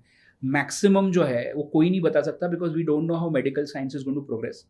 लाइक फॉर एग्जाम्पल कोविड के टाइम पे ये हुआ था कि नोबडी हैड इमेजिन्ड कि कोई 20, 25, 30 दिन के लिए आईसीयू में रह सकता है, right. But there are so many people I know वो 30 days they were in ICU in a very big hospital. Per day खर्चा जो था वो 50,000 to 65,000 रुपीज था, right. People, there is a in Mumbai only, right, we are like right now talking, there was a news that had come that someone in Borivali had their family had to sell their house to pay their hospital bills, right. So this is something that we cannot predict, okay, what kind of diseases will come, what kind of medical issues will come. We don't know what kind of medical science advancement will happen where you will need money to pay for some disease which you don't know about. तो एक maximum cover तो जो आप ले सकते हो उतना आपको लेना चाहिए, whatever is affordable, and keep upgrading it as much as possible, but the minimum cover that you should take is 15 lakhs per adult. Okay. And क्या ये मैं अभी जैसे मैंने 15 लिया, जैसे जैसे मैं आगे बढ़ रहा हूँ, yes, मेरी हेल्थ मेरे लिए बहुत इंपॉर्टेंट होते जा रही है Yeah. और मेरी फैमिली के लिए भी, तो क्या इस अमाउंट को मुझे बढ़ाना चाहिए? यस, तो आपको जैसे जैसे आप रिन्यू कर रहे हो पॉलिसी आपकी, और आपकी इनकम भी बढ़ रही है और आपकी अफोर्डेबिलिटी भी बढ़ रही है, तो 15 लाख लेट से आपने शुरू कर दिया पॉलिसी लेके, आप 30 ईयर ओल्ड हो, आपको ग्रेजुअली इसको अपग्रेड करते रहना चाहिए जितना आप कर सकते हो। तो आपको मेरा इस टिपिकल सजेशन होता है कि आपको 1 से 2 करोड़ तक का कवर लेने के लिए कोशिश करनी चाहिए as a floater between you and let's say if you have a partner that way. Sir आपने एक वर्ड यूज़ किया फ्लोटर, उसका Right. मीनिंग क्या होता है? या तो 2 टाइप की हेल्थ इंश्योरेंस पॉलिसीज होती है, एक होती है इंडिविजुअल पॉलिसी और एक होती है floater policy. Okay, individual policy मतलब अगर मैं और मेरी वाइफ मिलके एक इंडिविजुअल पॉलिसी ले रहे हैं तो उसका कवर अलग है, मेरा कवर अलग है, ओके, तो हम 1-1 करोड़ की 2 पॉलिसी ले रहे हैं। मैं इसकी जगह पे एक 2 करोड़ की फ्लोटर पॉलिसी ले सकता हूँ जहाँ पे 2 crore now becomes a pool between me and her. Okay, I can also use the entire 2 crore. She can also use the entire 2 crore. Obviously, the sum of the cover that we will have as claims that we can make is going to be 2 crore. But it is always advantages because आपकी pool बढ़ गई, आपको use करने की आपकी एक limit बढ़ गई। तो typically you should always buy a floater in comparison to a individual plan. Sir term में तो मुझे समझ में आया कि अगर चलो डेथ हो गई तो लमसम पेमेंट मिल गया, Yeah. या फिर या तो वो लमसम पेमेंट टुकड़ों में बढ़ गया और Right. फिर आपको वैसे मिल गया। इसमें मैं एक बार बीमार हुआ तो मेरे को से फॉर एग्जांपल पुराना एक एग्जांपल था जिसमें 15 लाख हमने माना, तो 15 लाख पूरा यूज़ कर लिया मैंने। अब मान लेते मैं 2 साल बाद वापस बीमार हो गया, तो क्या हेल्थ इंश्योरेंस कंपनी को वापस पैसा देगी? Yes, so that is the biggest advantage of buying a health insurance, right? Okay, कि आपका कवर रीसेट होता है हर साल। ओके, आपका कवर एक टाइम का कवर नहीं है। टर्म इंश्योरेंस जब आप लेते हो, why the premiums are fixed in term insurance, because liability एक ही बार पे करनी है इंश्योरेंस के। यहाँ पे लायबिलिटी जो है हर साल, अगर आपने 15 लाख का कवर लिया तो 15 लाख का हर साल पे करना है over your lifetime. Like in India health insurance policy is life time renewable guaranteed, right? It is guaranteed lifetime. हर हेल्थ नो इंश्योरेंस इंश्योरेंस, हाँ, हर हेल्थ इंश्योरेंस कंपनी, तो हर हेल्थ इंश्योरेंस पॉलिसी, तो कोई भी insurance company आपको कोई भी टाइम पे ऐसे नहीं बोल सकती अरे आपको अभी कैंसिल हो गया, अभी मैं आपका अगले साल रिन्यूअल नहीं करूंगा, या ऐसे नहीं बोल सकते कि अरे आपने तो इतना बड़ा क्लेम कर दिया, अभी I not do your renewal, right? So you have a life time renewable policy available with you over a period of time which resets its cover every year. Okay, a lot of people, ये मैंने बहुत बार, मुझे ये argument आती है कि यार मैं तो अपना खुद का फंड बना देता हूँ, ये हेल्थ इंश्योरेंस कंपनीज जो प्रीमियम चार्ज कर रही है वो बढ़ते जा रहा है, इससे अच्छा तो मैं मेरा खुद का फंड बना देता हूँ। बट अगर आप ये फंड ऐसे सोच के बनाओगे जहाँ पे रीसेट हो रहा है 15 लाख हर साल, तो आप नहीं बना पाओगे वैसे। और जो प्रोडक्ट जिसके लिए बना है आई थिंक वो यूज़ करना Exactly. ज़्यादा सही है। सर एक ही साल में 2 बार बीमार हो गया तो रीसेट तो Yes. हर साल हो रहा है। हाँ, तो अभी ऐसे पॉलिसीज आ गए हैं इंडिया में जहाँ पे अगर आपने पहले तो आपको एडिक्वेट कवर लेना चाहिए which takes care of these kind of claims, right? कि Right. मल्टीपल क्लेम्स आ गए, एक पर्सन के क्लेम्स नहीं है, 2 लोग हैं, आपने फ्लोटर पॉलिसी ले ली है तो दोनों के अलग अलग क्लेम्स आ गए, एक एक्सीडेंट क्लेम आ गया, किसी का कोई मेडिकल कंडीशन आ गया, तो this is definitely going to happen. तो आपको वही सिनेरियो लेके ही पॉलिसी पहले तो खरीदनी है, इसलिए तो मैंने बोला कि 15 लाख पर एडल्ट लेना है आपको, तो 15 लाख प्लस 15 लाख 30 लाख रुपए लेना है, पहली तो चीज़ ये है। दूसरी चीज़ ये है कि most of the policies today have something now which is called restoration feature. ठीक है, बहुत इंटरेस्टिंग फीचर है। इसमें ऐसे होता है कि आपका जो सम इंश्योर्ड है, जो मतलब कवर अमाउंट है, अगर हमने 15 लाख का कवर अमाउंट लिया है, हम एकदम सिंपल एग्जांपल लेते हैं कि इंडिविजुअल पॉलिसी है और मेरी वो साल में वो कवर खत्म हो गया in the middle of the year, right? 15 lakh खत्म हो गया, तो there are almost all policies today in the market that exist and reasonably जो अच्छे comprehensive policies, they reset the cover even middle of the year, right? So it's called restoration feature where reinstatement happens of your cover. तो 15 लाख का अगर आपका cover है, आपको let's say 1 Jan को आपने पॉलिसी ली, 1 June को आपका कवर completely खत्म हो गया, एग्जॉस्ट हो गया, so again it will reset for the rest part of the year till your renewal happens. So this is something that is now available as a standard feature in most of the health insurance policies. And sir बहुत बार ये भी देखा गया है कि health cover कोई लेता है बट कुछ एक्सपेंसेस ऐसे होते हैं जो इंश्योरेंस कंपनी नहीं देती है और वो मेरे को मेरे आउट ऑफ पॉकेट देने रहते हैं, Right. तो एक नॉर्मल हेल्थ इंश्योरेंस पॉलिसी में कौन से खर्चे कवर्ड होते हैं? अगर मैं से फॉर एग्जांपल कोई बीमारी हो गई, मैं हॉस्पिटलाइज हो गया, Yeah. तो कौन से खर्चे वो उठाएगी, एंड इन केस मुझे उठाने तो कौन से उठाने हैं? राइट, तो सबसे पहले तो ये अंडरस्टैंड करना जरूरी है कि health insurance is by name it is called health insurance, but it is a hospitalization expense cover, right? आप हॉस्पिटलाइज होंगे तो उसके अराउंड जितने भी खर्चे हैं वो कवर होते हैं। If you are not hospitalized for any reason and you are basically getting treatment at home, और यू आर बेसिकली आपने सिर्फ एक रूटीन मेडिसिन ली है, रूटीन टेस्ट करवाया है और आप घर पे ही हो, तो वो पहले तो कवर्ड ही नहीं है हेल्थ इंश्योरेंस में। बट अगर आप हॉस्पिटलाइज हो रहे हो तो हॉस्पिटलाइज होने के साथ साथ जो आपने रूटीन मेडिकल टेस्ट पहले करवाए थे, रूटीन मेडिकल टेस्ट बाद में करवा रहे हो related to that hospitalization, all that is covered under health insurance. right? So that is the first thing to understand. What is not covered under health insurance? Typically non-medical expenses, बहुत सारे एक hospital जो होती है non-medical expenses लगाती है अपने bill में, जैसे एडमिनिस्ट्रेशन चार्जेस, रजिस्ट्रेशन चार्जेस, वो सारी चीज़ें लगाती है, या कंज्यूमेबल्स लगाती है. Consumables is basically gloves, syringes, ये सब चीज़ों के चार्जेस लगाती है. इंश्योरेंस कंपनी का थीसिस ये है कि अगर आपने एक ऑपरेशन मेरा पेशेंट का मतलब मेरा जो कस्टमर है उसका कवर किया है, तो ये ग्लव्स, सिरिंजेस को सेपरेटली बिल नहीं करना चाहिए. You include it in your surgery cost, but hospitals don't look at it like that, they charge it separately.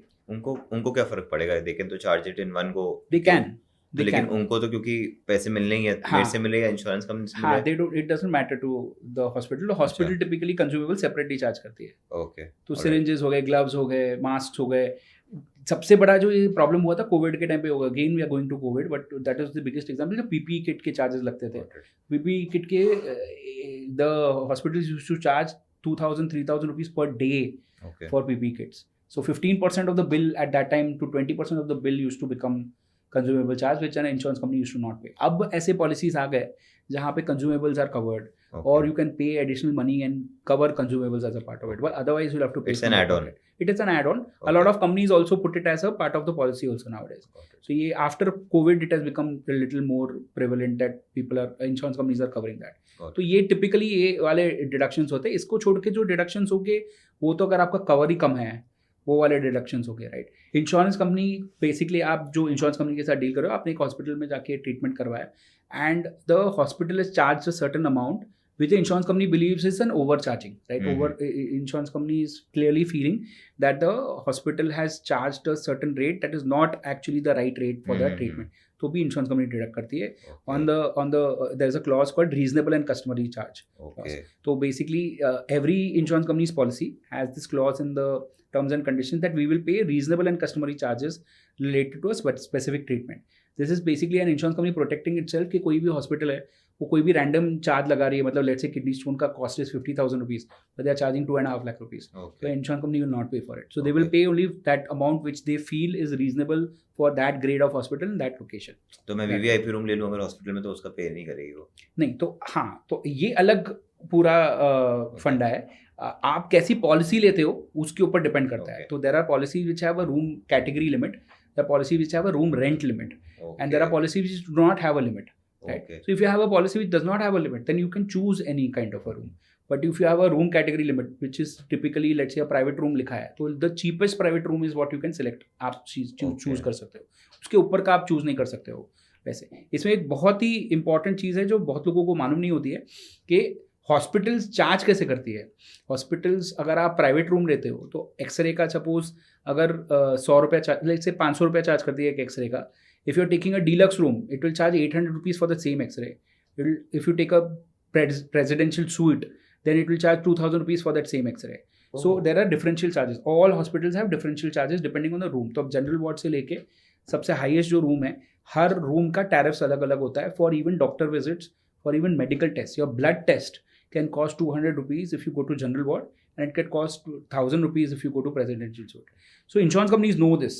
तो आपका जो एलिजिबिलिटी है, प्राइवेट रूम का एलिजिबिलिटी है, उसकी जो टैरिफ है वही इंश्योरेंस कंपनी पे करेगी, राइट. आपने आगे का ले लिया तो not only that private room और जो रूम है उसका difference the insurance company will not pay, it will not even pay the charges based on that, it will pay charges also of that only. Major deduction होता है अगर आपके अंदर, अगर आपने ऐसा कोई पॉलिसी लिया है जिसमें कैटेगरी लिमिट है तो मेजर डिडक्शन होता है. और अगर रूम रेंट लिमिट है, मतलब जो फाइनेंशियल लिमिट है, तो वेरी वेरी सिग्निफिकेंट डिडक्शन होता है, बिकॉज सीधा प्रोपोर्शनल डिडक्शन होता है. तो बेसिकली क्या होता है कि सपोज आपकी रूम एलिजिबिलिटी 3,000 रुपीज़ की है और आपने जो रूम ली वो है, आपने ले ली रूम 6,000 रुपीज़ की, राइट.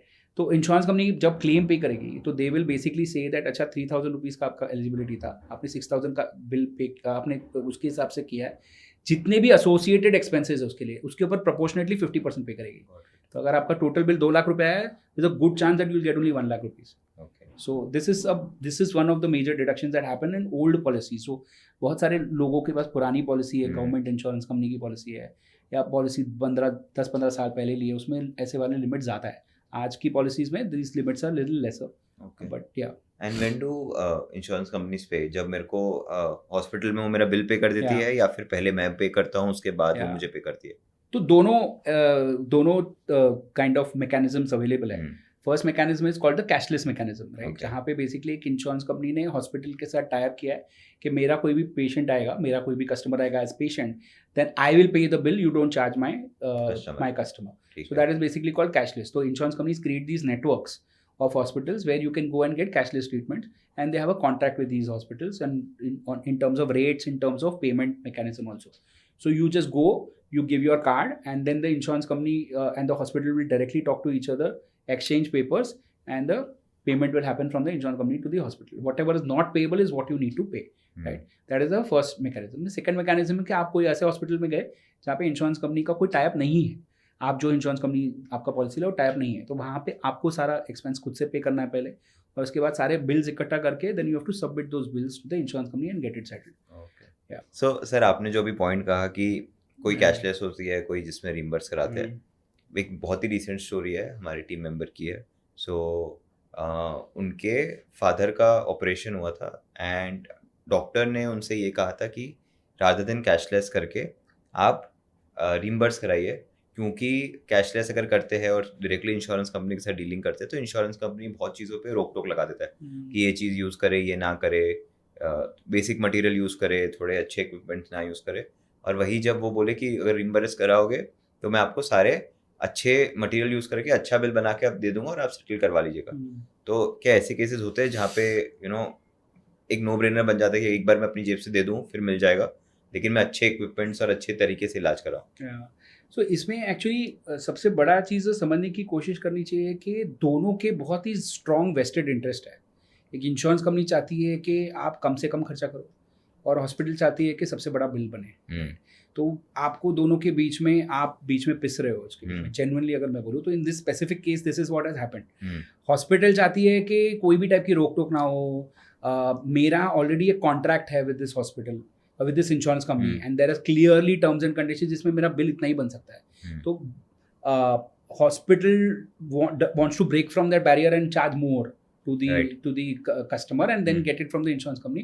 तो वो ये कर रही है.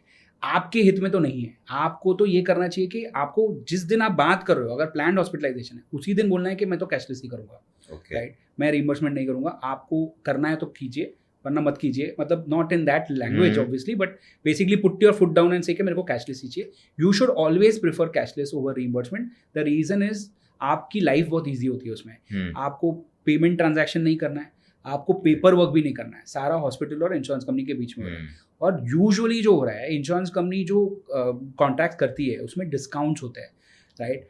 जैसे मेरे फादर का बीच में हुआ था ट्रीटमेंट, तो the bill came to 2 lakh rupees. There was a 20,000 rupees discount that got automatically embedded in the policy and the claim, and it came. I did not have to pay that anyways. It was between the insurance company and the hospital, but 20,000 rupees got reduced because insurance company at a bulk level is negotiating with these hospitals for specific packages, right? And that is in your benefit actually, because आप सोच रहे हो कि अरे मैं तो नहीं पे कर रहा हूँ, but जो sum insured है वो आपका खर्च हो रहा है, राइट. अगर मल्टीपल क्लेम्स आ गए तो वो सम इंश्योर्ड खत्म हो जाएगा. दूसरा जो है थोड़ा लॉन्गर टर्म, इसका जो इम्पैक्ट है कि जितना क्लेम ज़्यादा कर रहे हो आप, उसकी वजह से प्रीमियम्स आगे बढ़ने वाले हैं, right. So you should be always be prudent with how health insurance is getting used, even if आप नहीं पे कर रहे हो, राइट. एक हॉस्पिटल भी कर रही है तो आपको देखना चाहिए कि हॉस्पिटल मिसयूज नहीं करे उसको.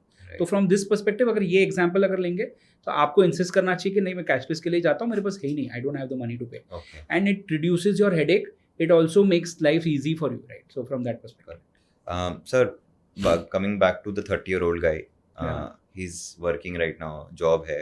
आजकल जो जॉब कर रहा होता है उनकी कॉर्पोरेट हेल्थ इंश्योरेंस भी होती है. तो उनके केस में क्या उनको पर्सनली कोई इंश्योरेंस पॉलिसी लेनी नहीं चाहिए, या फिर कॉर्पोरेट के साथ साथ एक इंडिविजुअल हेल्थ इंश्योरेंस पॉलिसी खुद से भी बाई करनी चाहिए? राइट. तो अगर आपके पास कंपनी की पॉलिसी है तो you need to understand that it is not actually insurance, it is a benefit.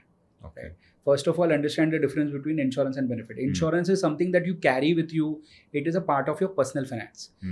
What you're getting from the company is a benefit while you are there in the company. As soon as you leave the company, your benefit is gone. You don't carry your benefit along with. अच्छा, मैं बाद में कभी नहीं claim कर सकता हूँ उस पॉलिसी? नहीं, आपकी जिस दिन आपका लास्ट डे है पॉलिसी में, कंपनी में, उस दिन आपकी वो पॉलिसी कंप्लीट खत्म हो जाती है. आपको कवर आपका खत्म हो जाता है. तो that's the most important thing to understand. And now look at it from a point of view that someone is in a corporate for, let's say, 10 years. Now, for some reason, he's left the corporate and he's now on his own for whatever reason. He's taken a break, he's got laid off, or he's starting his own shop or startup or whatever. Tab suddenly he will have to look for a cover. And at that time, if there is any kind of medical issue for him or his family members, a lot of people think about themselves कि मैं तो marathon भागता हूँ, तो मैं तो बहुत अच्छा हूँ, मेरे तो हेल्थ बहुत अच्छी चल रही है, बट भाई पार्टनर भी तो है तुम्हारा, पार्टनर की भी तो आपको हेल्थ इंश्योरेंस देनी पड़ेगी. तो वो तब इशू आता है कि आपको तभी हेल्थ इंश्योरेंस मिलता नहीं है. तो always when you are basically starting off, you should always start with having your own health insurance. Probably when you are, आप अगर 25 साल के हो या उससे भी कम हो, आप अभी जॉब शुरू किया है, ठीक है, फर्स्ट 2-3 साल आपने नहीं लिया, समझ में आता है, तब तक आप कंपनी की पॉलिसी में कवर्ड हो. But till you reach, bye the time you reach 25, you should start small, may be with a 5 lakh cover, right. And gradually आपके वेटिंग पीरियड्स कंप्लीट करो, आपका पॉलिसी ग्रेजुअली फिर रिव्यू करते करते अपग्रेड करके by the time you reach 28 to 30 should reach that level of 15 lakhs minimum what we spoke. Sir 15 lakh में से मान लेते हैं कि कॉर्पोरेट में 5 लाख कवर्ड है, तो इंडिविजुअल में 10 ही कराऊं कि पूरा 15 कराऊं? मेरे हिसाब से पूरा कराना चाहिए, because from a point of view that एक तो 10 और 15 के बीच में जो प्रीमियम डिफरेंस है, जैसे टर्म में हमने बात किया था, वैसे नहीं होता है. मतलब the premium difference between 10 and 15 would be in a absolute amount perspective 2000 रुपये का डिफरेंस होगा, राइट, ओवर अ ईयर. तो it does not make sense to do that. That is the first thing. तो आप कंपनी पॉलिसी को separate रखो, आपका पूरा ही कवर लो, is what you would recommend, what I would recommend. Typically also from a point of view कि आप जब भी ये देख रहे हो, मतलब आप ये 10 लाख की लूँ, 5 लाख की लूँ, तो आपको हमेशा स्टेप अप में आगे वाली कवरेजेस के, सम इंश्योर्ड के प्रीमियम्स पता करने चाहिए. आपको पता चलेगा कि अच्छा, सिर्फ 500 रुपये ज़्यादा पे करके मेरे को 5 लाख का कवर ज़्यादा मिल रहा है, या 2,000 रुपये पे करके 5 लाख ज़्यादा मिल रहा है, तो ले लो उसको, because the delta of the sum insured that you're getting is way more than the premium that you will pay. मतलब वो है वैसे. और सर क्या प्रोबेबिलिटीज होती है? हमने एक प्रोबेबिलिटी डिस्कस की कि मेरा क्लेम जो का अमाउंट है उसका कम पोर्शन मुझे मिल सकता है अगर मैं जो मेंशन है उसके अलावा चीज़ें यूज़ करता हूँ या फिर एक प्रीमियम चीज़ें यूज़ करता हूँ. क्या पॉसिबिलिटी कि रिजेक्ट हो जाए पूरा क्लेम? क्लेम रिजेक्ट होते हैं, बहुत ज़्यादा रिजेक्ट होते हैं claim. One of the major reasons of for claim rejection would be non disclosure. Again, जैसे हमने टर्म में बात किया कि आप जब भी प्रपोजल फॉर्म भर रहे हो, अगर आपने सही तरीके से सारी डिक्लेरेशंस नहीं की और इंश्योरेंस कंपनी को क्लेम के टाइम पे पता चला कि आपने डिक्लेरेशन नहीं की है, तो insurance company can cancel your policy also and reject your claim also. Both can be done, right. So it's very important कि प्रपोजल फॉर्म जो आप भर रहे हो वो बहुत अच्छे से भरो आप, right. So that is the first reason why rejections happen. यहाँ पे ही वो टाइप का हमारा जो सजेशन आता है कि एक्सपर्ट के साथ बैठ के भरो, बिकॉज यू डोंट नो कि मेरे को सर्दी खांसी लिखना है, मेरे को स्मोकिंग लिखना है, मैं 6 महीने पहले स्मोक करता था, 2 साल पहले स्मोक करता था, अभी नहीं करता, तो उसका आंसर कैसे करना है. And insurance companies ask very broad questions. ऐसा नहीं है कि वो लोग एकदम खाली चेक येस नो क्वेश्चन पूछते हैं. They will ask questions like which is that did you have any hospitalization since ever, right, मतलब, and you have to answer those questions. It requires a lot of, उसमें diligence की जरूरत है, तो अच्छे से करने की जरूरत है. अगर आप खुद से भी कर सकते हो कोई प्रॉब्लम नहीं है, but typically having someone on your side who knows के ये जवाब का सही जवाब देने का या रॉन्ग जवाब देने का इम्प्लीकेशन क्या है, जिसको पता है, वो आपको सही तरीके से गाइड करता है. तो this is one reason why rejection happen. There are 2 more reasons. One is basically कि एक्सक्लूजन ही है पॉलिसी में, राइट. बहुत सारी चीज़ें एक्सक्लूडेड होती है हेल्थ इंश्योरेंस में, राइट. फॉर एग्जाम्पल डेंटल, अभी हम बात कर रहे थे पॉडकास्ट के टाइम पे बाहर कि dental is not covered under most of the health insurance policies. Maternity is usually not covered under health insurance. Pregnancy is not covered under health insurance. You have to, there are some policies which cover maternity after 2-3 years ka waiting period, and some have add-ons, but as a standard practice, maternity is not covered. Then treatments that are not treatments, but hospitalizations, which are basically for not treatments but for diagnostic purposes or for monitoring purposes. कि मैं hospital में गया, मेरे को chest में pen हो रहा है और डॉक्टर बोलता है कि एक्चुअली तो आप सब ठीक है, मैंने आपके सब वाइटल्स देखे, आपका ECG भी सही आ रहा है, आपके कार्डियक मार्कर भी सही आ रहा है, बट एक काम कीजिए, आप आज रात को सेफ साइड के लिए आप हॉस्पिटल में एडमिट हो जाइए, कल सुबह चले जाना. That insurance company will not cover, because that is not, there is no treatment going on, it is just purely monitoring purposes. Alcohol abuse, right, की वजह से आपको कंडीशन आ गया, तो that is not covered, right. So suppose cirrhosis of liver है and very clearly it is coming out that alcohol abuse was the reason, that is not covered. Illegal let's say drinking and driving की वजह से accident हो गया, तो insurance companies can reject the claim. There is a grey area in that, but typically insurance company will reject a claim. Self inflicted injuries, तो sir मैं कौन सी बातों का ध्यान रखूं कि भाई मेरा क्लेम रिजेक्ट नहीं हो, and I am a genuine case for that matter? So मतलब आप रेगुलर अगर पर्सन हो तो आपको एक तो पहले तो प्रपोजल फॉर्म जो मैंने बोला वो बहुत सही तरीके से भरना है, सही इंश्योरेंस कंपनी चूज करनी है, राइट? उसके तरीके है कि how do you find the right insurance company, and third is you understand what are the exclusion in the policy, temporary and permanent exclusion in the policy. उसको एक तरीके से the spirit of the cover को समझना ज़रूरी है कि क्या कवर्ड है क्या नहीं कवर्ड है। ये अगर तीनों चीज़ अगर आपको अच्छे से पता है और उसके बाद अगर आपके पास एक राइट एक्सपर्ट है आपके साथ में, बिकॉज ये सब चीज़ समझाने के लिए आपको एक पर्सन लगेगा और ये चीज़ को आपको कैरी फॉरवर्ड करने के लिए भी कोई लगेगा, वो विल बी विथ यू। जब क्लेम रिजेक्ट हो गया या क्लेम जब रिजेक्ट होता है तो एक डॉक्यूमेंट आता है इंश्योरेंस कंपनी से, वो बहुत रोबोटिक डॉक्यूमेंट होता है, आपको पढ़ के समझ में नहीं आएगा कि क्यों रिजेक्ट हुआ है, right? So you need someone who can read it on your behalf and be on your side while reading it. Call centre में फ़ोन करके बोलोगे तो he just repeats that line, it doesn't tell you why. So you need someone like that, so वो होना चाहिए। तो ये 4 चीज़ अगर आपके पास है तो क्लेम रिजेक्शंस बहुत रिड्यूस हो जाएंगे आपके। करेक्ट। एंड मैं जब पॉलिसी ले रहा हूँ तो मैं किसका ध्यान रखूँ, इंश्योरर का रखूँ कि पॉलिसी का रखूँ, या फिर इन दिस मैटर कोई एक्सपर्ट को साथ में रखूँ? राइट, तो वही दोनों का ध्यान रख लेगा। राइट। तो 3 चीज़ों का ध्यान रखना है आपको हेल्थ इंश्योरेंस लेने के टाइम पे, प्रोडक्ट का ध्यान रखना है, कंपनी का भी ध्यान रखना है और एक राइट एक्सपर्ट का भी ध्यान रखना है। किससे खरीद रहे हो वो भी बहुत इंपॉर्टेंट है। What product you are buying, from whom you are buying, which manufacturer you are buying, and who's helping you buy. All these बहुत ज़्यादा इंपॉर्टेंट है कि आपको आगे जाके कितनी ईजी होगी आपका claims process, will basically take care of that. तो सर जैसे हमने टर्म में 3-4 इश्यूज डिस्कस किए थे कि क्लेम सेटलमेंट हो गया, एनुअल क्लेम हो गया, स्पीड ऑफ क्लेम हो गया, कंप्लेंट्स हो गया, इसके बेसिस पे आई कैन जज कि ये शायद बेटर टर्म प्लान है, ये नहीं है, या फिर बेटर इंश्योरर है, ये नहीं है। हेल्थ में भी ऐसे कोई रेशियोज होते हैं? तो हेल्थ में 3 है, टर्म में अगर होता है तो 2 ही होते हैं। टर्म में आपका प्रोडक्ट बहुत सिंपल है, स्टैंडर्ड प्रोडक्ट है जहाँ पे एक्सक्लूजन बहुत स्टैंडर्ड है। फर्स्ट ईयर सुसाइड एक्सक्लूजन के बाद कोई एक्सक्लूजन नहीं है, और basically the cover is as simple as कि अर्ली डेथ हो गया तो your family gets paid. Health insurance में the product also needs to be understood, right? तो हेल्थ में 3 है। हेल्थ में आपको प्रोडक्ट को भी समझना है कि उसमें फाइनेंशियल लिमिट्स नहीं होने चाहिए। जैसे for example health insurance can be, there could be health insurance policies which could say कि आपका कवर तो 15 लाख रुपए है, बट मैं मॉडर्न ट्रीटमेंट के लिए सिर्फ 1 लाख रुपए दूंगा। व्हाट इज मॉडर्न तो मॉडर्न ट्रीटमेंट अभी जो नए जितने भी न्यूली पेटेंटेड ट्रीटमेंट्स है typically, right, like stem cell therapy होती है या इम्यूनोथेरेपी होती है, कैंसर में बहुत ज़्यादा अभी पॉपुलर हो गया। ये सब जो ट्रीटमेंट्स है वो IRDA ने रिसेंटली इंश्योरेंस कंपनीज को कहा कि you have to cover these, right? But what insurance companies smartly did is that they covered it, but they put a limit on that.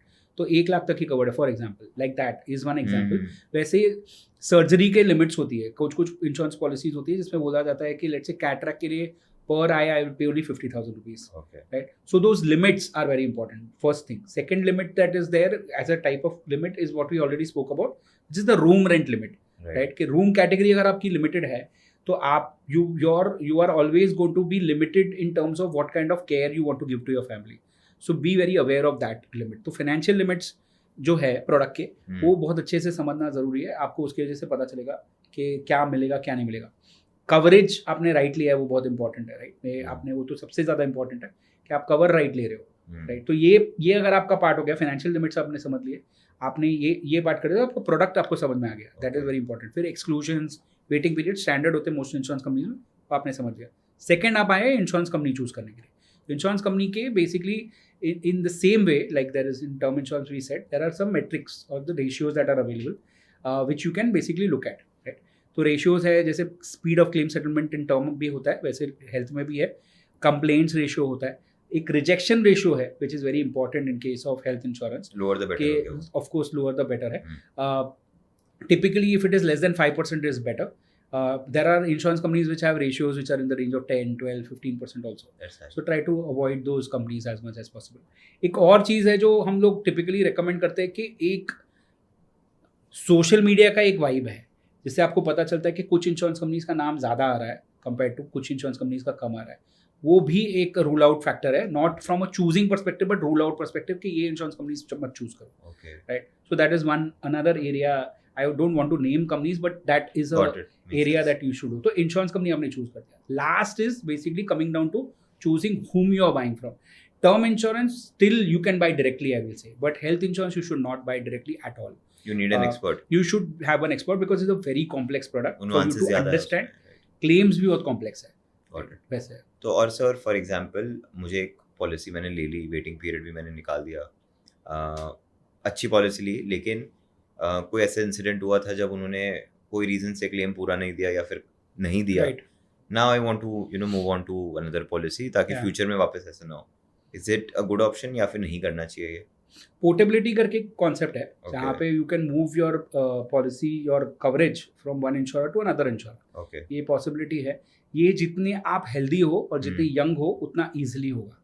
जितना if there is a claim that has happened और if the age is very high, right, then the chances of portability reduces because एक कंपनी जो receiving company है ये portability में, they have an issue of basically giving you that cover, right? Because you paid premiums of 10 years to some other company.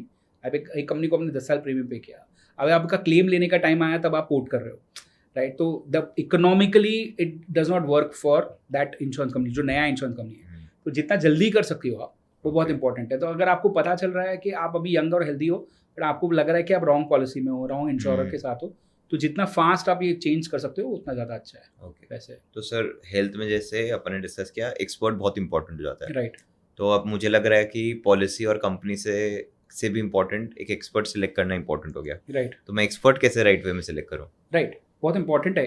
तो expert typically कैसे select करना चाहिए, उसका एक तरीका ये है कि आपके एरिया में या आपके सर्कल में इफ समवन इज नोन कि वो क्लेम्स में असिस्टेंस देते हैं, क्लेम्स के टाइम पे खड़े रहते हैं आपके साथ, आपको मिलेंगे ऐसे लोग आपके एरिया में जो क्लेम्स के लिए पॉपुलर है, right? And over a period of time, not over 1 year 2 year, I am talking about 5 years 10 years. Those are the right people to buy insurance from. Okay. वो जो एक्सपर्ट्स है उनका धंधा जो है, बिजनेस जो है, वो क्लेम्स का बिजनेस मानते हैं वो लोग.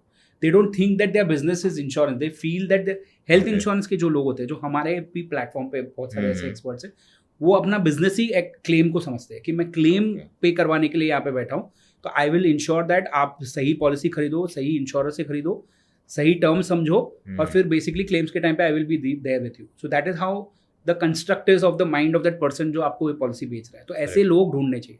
मतलब यही प्रॉब्लम एक्चुअली सॉल्व करने के लिए अब हमने ये प्लेटफॉर्म बनाया है जहाँ पे आप आ सकते हो और आप फ्री में कोई भी एक्सपर्ट से बात कर सकते हो. हम क्यूरेट करते हैं ऐसे एक्सपर्ट्स और हम हमारे प्लेटफॉर्म पे डालते हैं. बहुत सारे लोग हमारे पास आए थे, when we keep saying this on a lot of forum, social media पे हम बोलते रहते हैं कि ऐसे एक्सपर्ट्स ढूंढो. बहुत सारे लोग हमारे पास आए बोल के कि ऐसा मिल नहीं रहा है कोई हमारे. तो because we were in this network for such a long time, we had access to such people.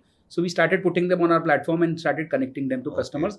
Very organically किया था ये हमने शुरू, और फिर ये धीरे धीरे प्लेटफॉर्म बन गया है. वैसे आपने सर आपने बताया कि आप हेल्थ प्लान्स को भी बहुत अच्छे से कंपेयर करवाते हो प्लेटफॉर्म पे, राइट? वो कैसे करवाते हो? अगर मैं 5 पॉलिसियाँ डालूं, राइट, तो आप कैसे बताओगे कि हाँ तुम्हारे लिए ये वाली सही है? राइट. तो हमने क्या किया है कि हमने जैसे म्यूचुअल फंड्स में रेटिंग्स होती है, वैसे हमने हेल्थ इंश्योरेंस और टर्म इंश्योरेंस में भी रेटिंग्स प्लेटफॉर्म बनाया है. Okay. Right, which actually very in a very unbiased manner, because anyways we don't take any commissions from any insurance companies.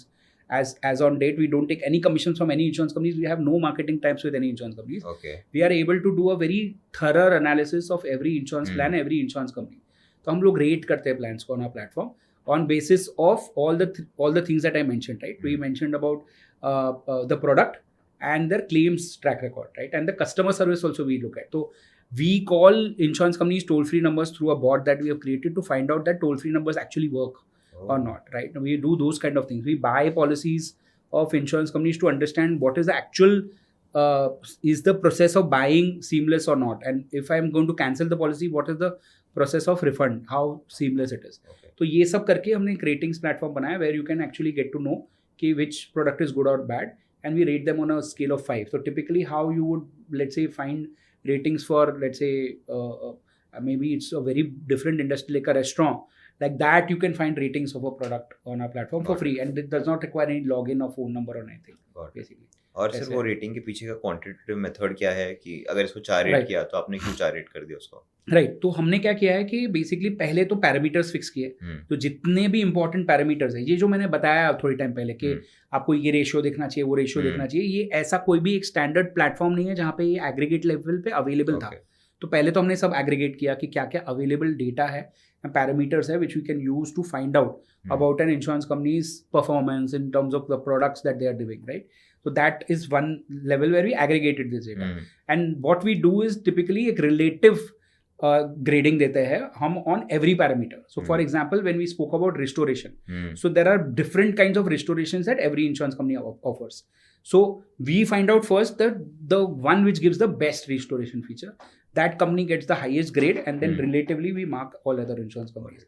That is the method by which we do it. So it's a relative scoring methodology that we use.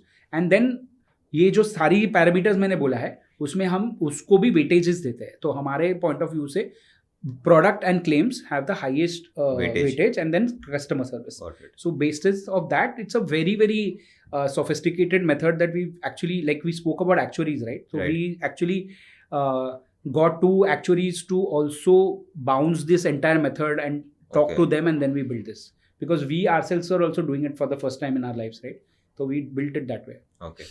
And one more question about health insurance, उसके बाद मैं add-ons की तरफ थोड़ा discuss करना चाहूँगा. मैं मेरे पेरेंट्स की हेल्थ इंश्योरेंस पॉलिसी कैसे इवैल्यूएट करूँ कि सही है गलत है, right? Because in the entire discussion मैंने अपनी पॉलिसी डिस्कस की, एक 25-30 ईयर ओल्ड पर्सन की डिस्कस की, but what about parents who are 50-55 जिनके पास ऑलरेडी पॉलिसी है, तो उसको इवैल्यूएट करूँ कैसे कि ये सही पॉलिसी है या नहीं है. सेम तरीके से जो मैंने बताया कि आपको पहले से आपने देखो कि कवरेज सही है कि नहीं, और फिर फाइनेंशियल लिमिट्स है कि नहीं पॉलिसी में, वो सारी समझने की कोशिश करो. आपने सही डिक्लेरेशंस किया. अगर रिसेंटली पॉलिसी ली है, नेक्स्ट लास्ट 2-3 साल 5 साल में पॉलिसी ली है, तो डिक्लेरेशन सही तरीके से किए थे कि नहीं किए थे. एक बहुत ही काइंड ऑफ एक केस याद आ रहा है मेरे एक बहुत ही क्लोज फ्रेंड का, जहाँ पे ऐसा हो गया था कि that person who sold the policy to this person, my friend whose I actually got in touch with, उनके नेबर ने उनको ऐसे पॉलिसी बेचा कि the parent had a history of stroke, right? But the agent said that you don't mention the stroke because anyways it is going to get covered after 3 years because pre-existing disease is covered after 3 years. तो आप 3 साल के लिए तो claim मत करना और फिर उसके बाद आपका कवर हो जाएगा. But that is not true. That is not how insurance companies work. If you make a non-disclosure at the time of buying a policy which is so big कि आपने stroke नहीं बताया एक insurance company को, तो आप claim करने जाओगे तो अगर वो claim accident का भी है तो भी stroke का claim pay नहीं होने वाला, right? So these kind of things basically, so declaration सही किए कि नहीं किए वो भी एक बार अच्छे से समझना चाहिए. फिर insurance company choose सही किया है कि नहीं किया, वो जो अपने प्रोसेस वो same process ही applicable होगा. Okay. And sir, 2 important add-ons के बारे में सब डिस्कस करते हैं हेल्थ इंश्योरेंस जब डिस्कस होती है. एक्सीडेंटल एंड क्रिटिकल इलनेस दोनों क्या होते हैं, कैसे कवर मुझे कराने चाहिए, कैसे इसका पूरा रूल वर्क करता है इंश्योरेंस इंडस्ट्री में, थोड़ा उसके बारे में. तो ये थोड़ा मतलब in all the discussions that we have, ये 2 प्रोडक्ट्स है जो बहुत ज़्यादा इंपॉर्टेंट है, बट इसके ऊपर बहुत कम कॉन्वर्सेशंस होता है. एक तो है एक्सीडेंटल डिसेबिलिटी कवर. इसमें बेसिकली ऐसा है कि if someone basically buys this policy and any kind of disability happens to this person or accidental death happens to this person, then a lump sum amount is given to the family. Okay. Right? Very, very important cover for people who are earning and have dependents. As much, in my view, as much important as much as term insurance. Because let's say in a particular situation, मैं किसी की बात कर रहा हूँ कि एक person है, that person does not die, but actually becomes disabled. The liability or the burden, financial burden on the family is going to be probably higher than death to a certain extent, right? Because you now have to, basically there is a certain amount of expense that has to be incurred on taking care of that person for the rest of his life, right? So that is what a personal accident policy covers, is the disability policy covers. It's in a normal parlance it is called personal accident policy.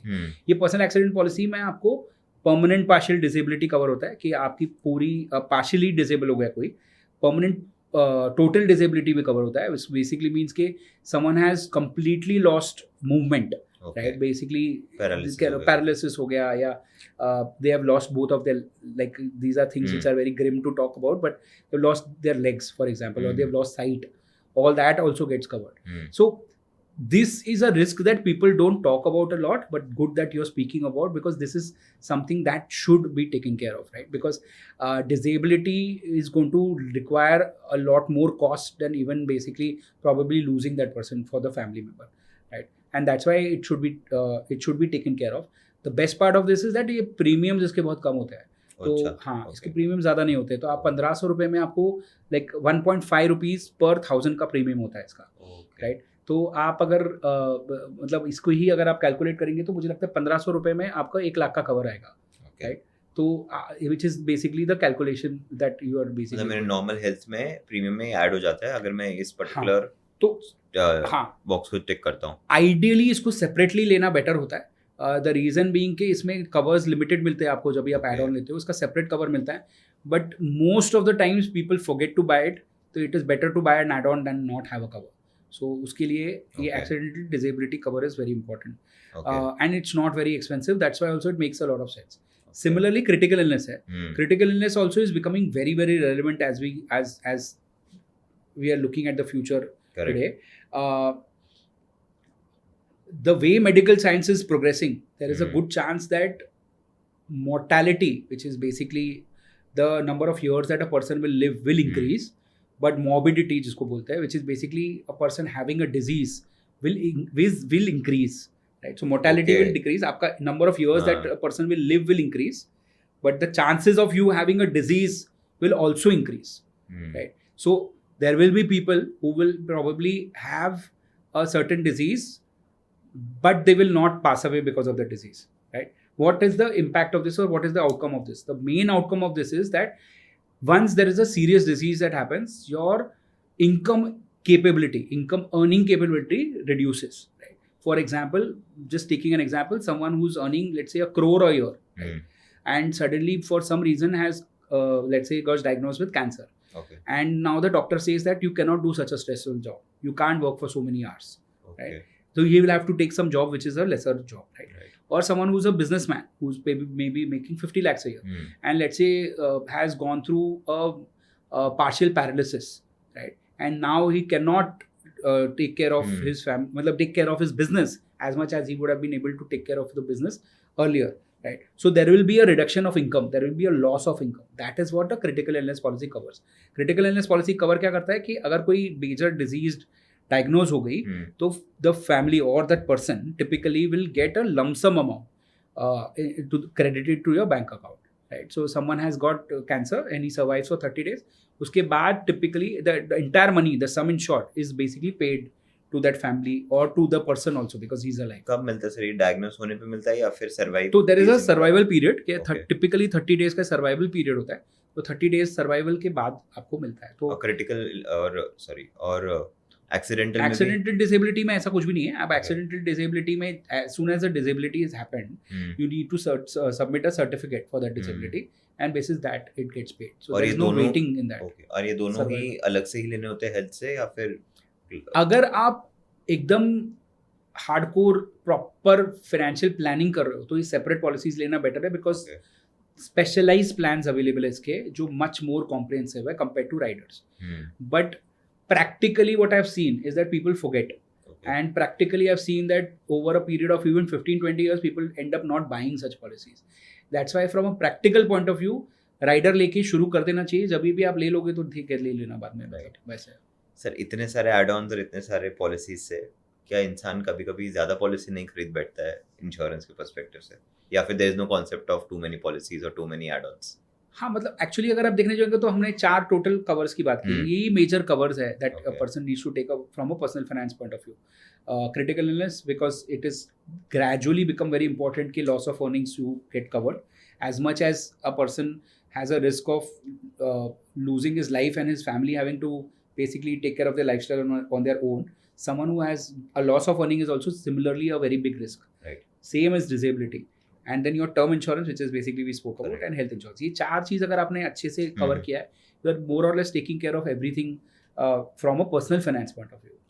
And sir, जैसे हमने term insurance में scams discuss किए, I'm sure health के भी कुछ अपने तरीके के scams लोगों ने creatively figure out कर लिए होंगे कि ऐसे करते हैं.